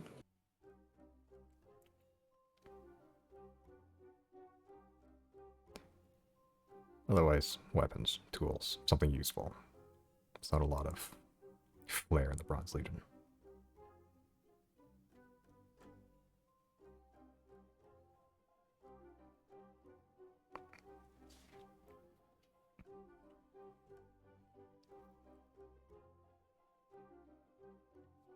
And if we were to unite the 3, what would that be over? I can't imagine we can just waltz in there and say, hey, you guys know you'd be stronger together, right?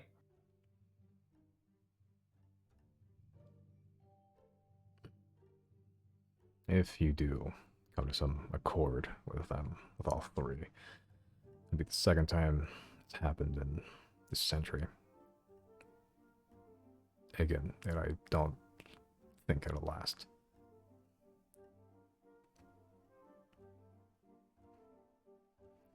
They've stopped killing each other long enough so they can build up the forces so they can kill each other again.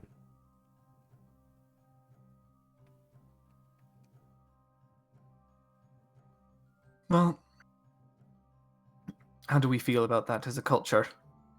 Because it's easy enough for us to, as outsiders, to say, well, that's pretty fucked up. They shouldn't do that. But it's also, long-standing. They've been doing this forever. War is part of all of those cultures, all of them. Fighting. There's not a lot of farmland. What few farmland there is taken by the other factions, which is taken back, which is then stolen by the other. There's always a fight for resources. But now it's just fighting for fighting. Huh. Riley will look up at the sky. There's a fight coming. I'm sure they could be invested in that. Like I said, it's not impossible. You just have to get them to hate the moon more than they hate each other.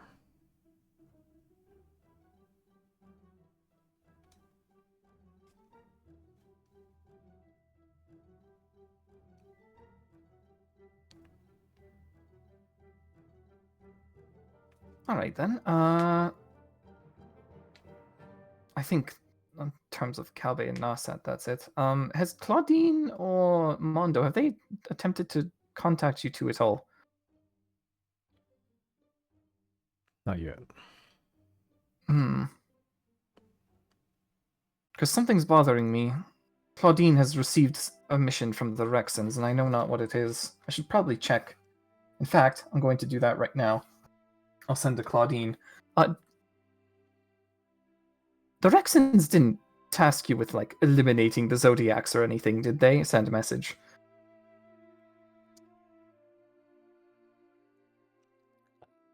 You send the message, don't get a response.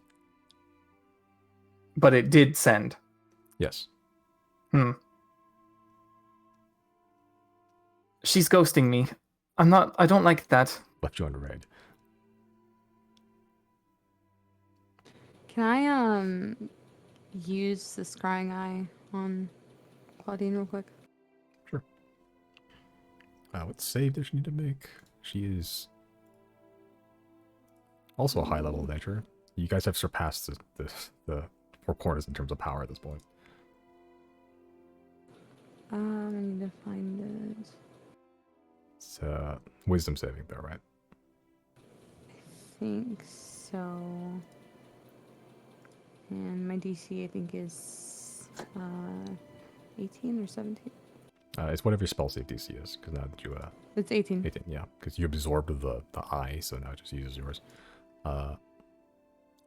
21. Fuck! Damn. Yeah, I think as a rogue you can get like a. I don't know if it's a rogue thing, but you get I think she has an extra proficiency in saving throws for wisdom. And yeah, I just got it too. It's something. I think it's slippery mind. Yeah, that's what it was. Fuck. Slippery mind. Yeah, she has proficiency in wisdom saves. God damn it. Yeah, piece so of it's gonna be shit. hard to get it. And as you try to pierce through the veil, your vision goes up, but then it goes back down again, unable to get a beat on Claudian.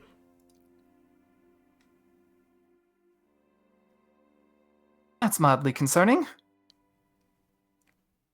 Is Claudia not responding? No, she's not. It's highly likely that the Rexons have employed her to eliminate us. And since they're dangling her father over her, she might just be complied.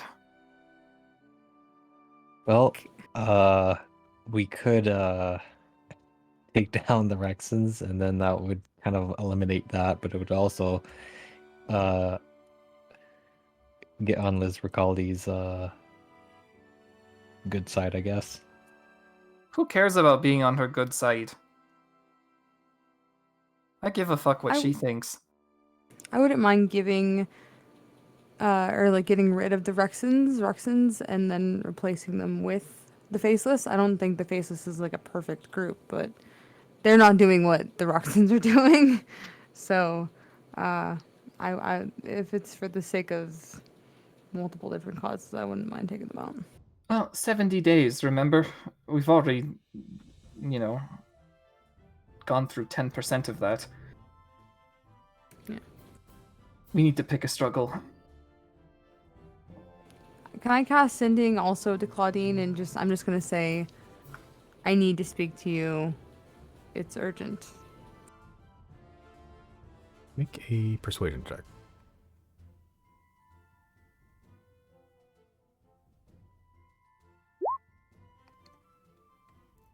Oh, that's considering your persuasion modifier. That's pretty good. Yeah, no good response. Viewers. Okay.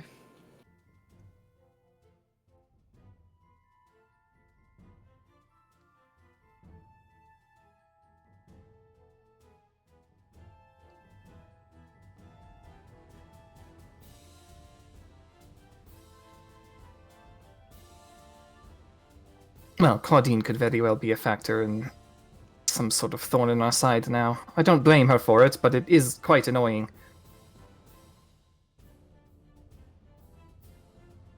Having the Rexans after us is so bothersome. Maybe we should just go, like, you know, send our dragon into Lipat and get it over with. I have a spell for that. I'm sure you do. See, That I call haven't me- used yet because it's too powerful. I know what it is. You! Thinking a spell is too powerful. Call me arrogant or dumb. I'm not scared of the Ruxins. I don't know what it is. It might just be because at face value on the surface, they look to be just like a human family. I'm not afraid of them in the slightest. That could be a foolish decision on my end, but I'm not scared of them. I don't care if we challenge them at all. Merrick, are they strong, or is it the empire they command that's powerful? Do you know? Of the Rexons? Yeah. I don't know. Hmm. I haven't did Well, that so far. Claudine won't tell us either. Simon, would I know at all? I would say you at this point would have as much information about the Rexons as you currently have. We've already cashed in our favor with the courtesan queen as well. Can always just talk to the courtesan queen again. Yeah, we know. Yeah, but then we would be indebted to the courtesan queen again. Well, for the first time, rather. And we don't know. Know what that would be like, especially considering, again, we need to pick a struggle. We're on a clock.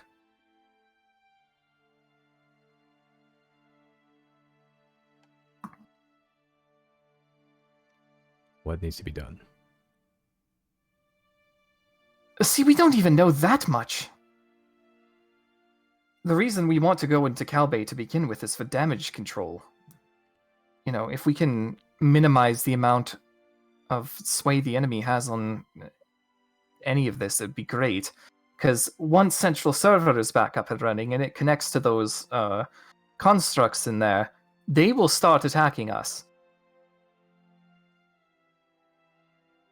It is quite fortunate that it is happening in Calbay rather, and, you know, Nation of Warriors. They could probably handle it, but they would be better in the main force. Narset, we don't even know what we don't know about Narset. We're just kind of going there to figure stuff out. And the Rexans, I mean, they're just a problem in general.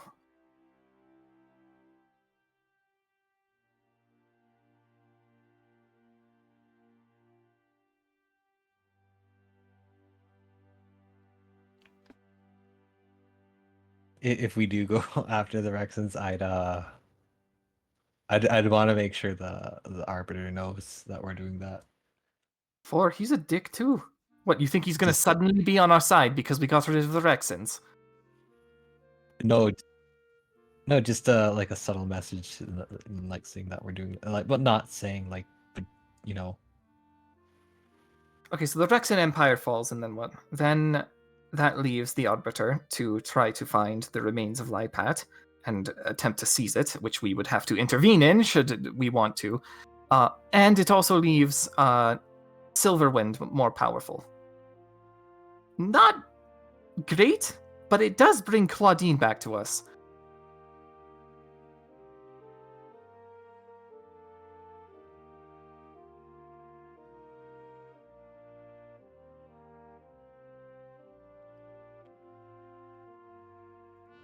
Yeah, well, if we do go after the Rexons, we have to make sure that Claudine's father is safe before we start blowing things up. Merrick, I know your usual disposition is neutrality at best, but surely you have to have some stock in this. What do you think would be the best course of action?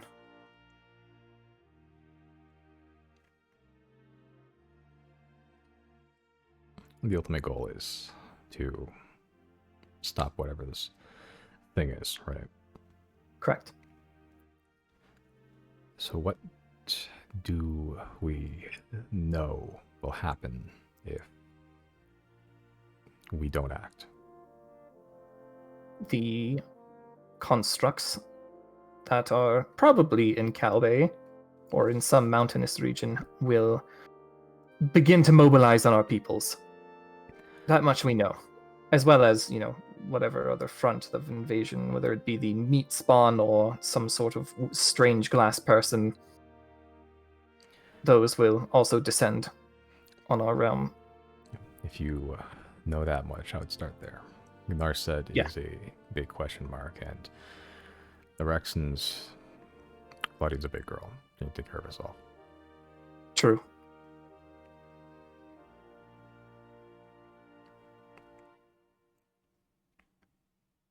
Gang, does that sound reasonable? Yep. All right, perfect. Yeah. You say something about a time limit. There's a solar eclipse coming within the next 70-ish days, the next month or so. Apparently, something to do with central server and what the enemy is planning. We don't even really know. It's just something. And we'd like to have a concrete plan before that something happens and ruins everything. Seeing as though, the moon is their base and whatnot. Perhaps some sort of magic is amplified during an eclipse, or maybe it's just energy from the sun that gives them some sort of advantage when it's shining directly on the moon. Who knows?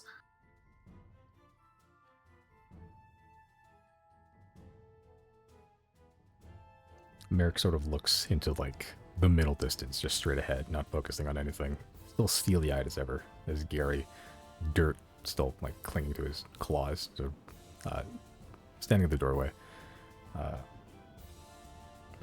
He sort of makes eye contact with Gary as he gets up and goes into a room out of sight as he picks up the anchor that he's had for a while now. Well, there's a time limit. If you want, send us to do something.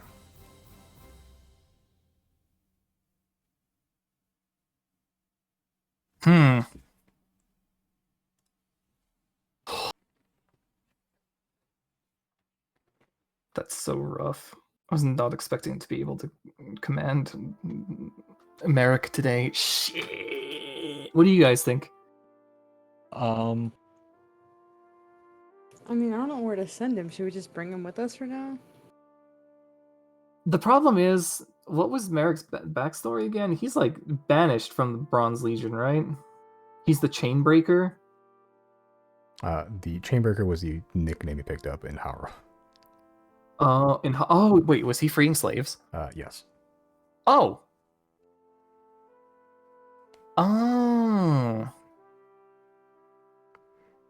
Which I don't know how Wait, much so of what his backstory you know, but yeah. I don't know. We forced a lot out of him. Yeah. I mean, it would for Merrick. I mean, Merrick would be, I guess, helpful getting in, knowing where to go around Calbay. Yeah, we don't have a ranger anymore, so having a guide would be super nice.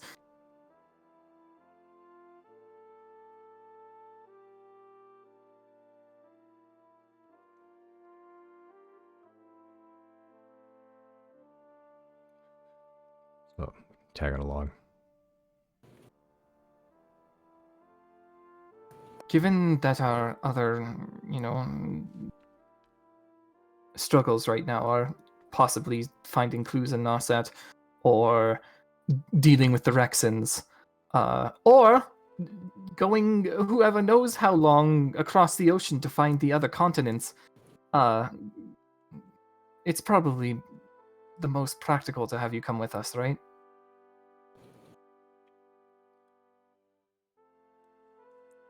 If you say so. If you've no objections, then I think we should take that route for the time being. Maybe we'll find out something while we're in Calbe.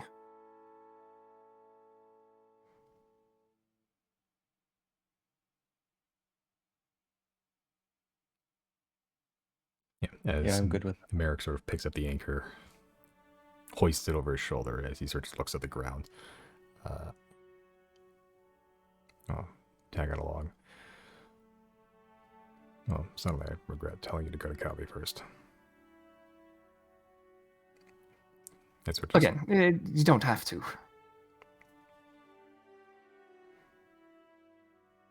If it's something you'd rather not do, then, well, even just holding the fort here is fine.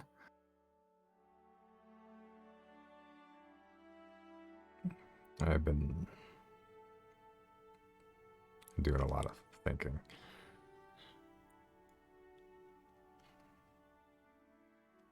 I don't... Oh, maybe just Gary rubbing off on me. I'm getting old. If I die, I die. That's good. There's a lot of people that I would rather not see that fate just yet.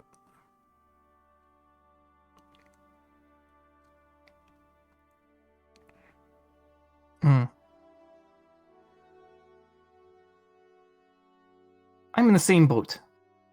I would like our peoples to, persevere, to get through this. If you think Kabe is the surest bet, then Kabe it is. I can't guarantee how welcome I'm gonna be there. I've been there in decades. Can't tell if it's the same place. Perhaps that will work to your strength. My elven friend and I joke that if you've made a bad reputation for yourself, all you have to do is disappear for a bit and then come back and nobody there will know you existed to begin with.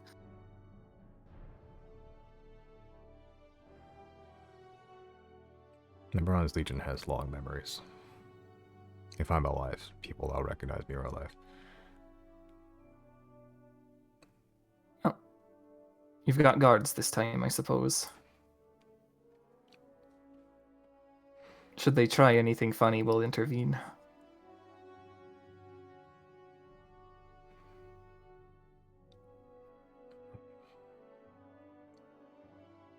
Disguise it is, I guess. I didn't know the dragon ain't so bad. Plus, there is one more thing. If we can get high into the sky, we can get a good view of the land below. There is an additional thing. We're looking for a big spire, a huge obelisk. Much like the one you saw up north, but bigger than that. It blips in and out of existence. Really what it's doing is traveling in some strange interplanar blipping. I don't really know how to put it. It exists everywhere all at once, but only takes physical form when observed. So basically, the more we can observe, the higher chance we have of locking contact with it.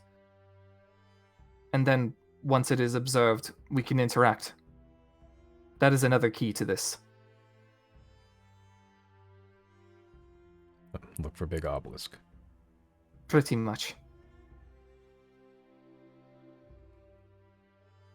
If you see it, do not take your eyes off of it. The second you do, it will disappear.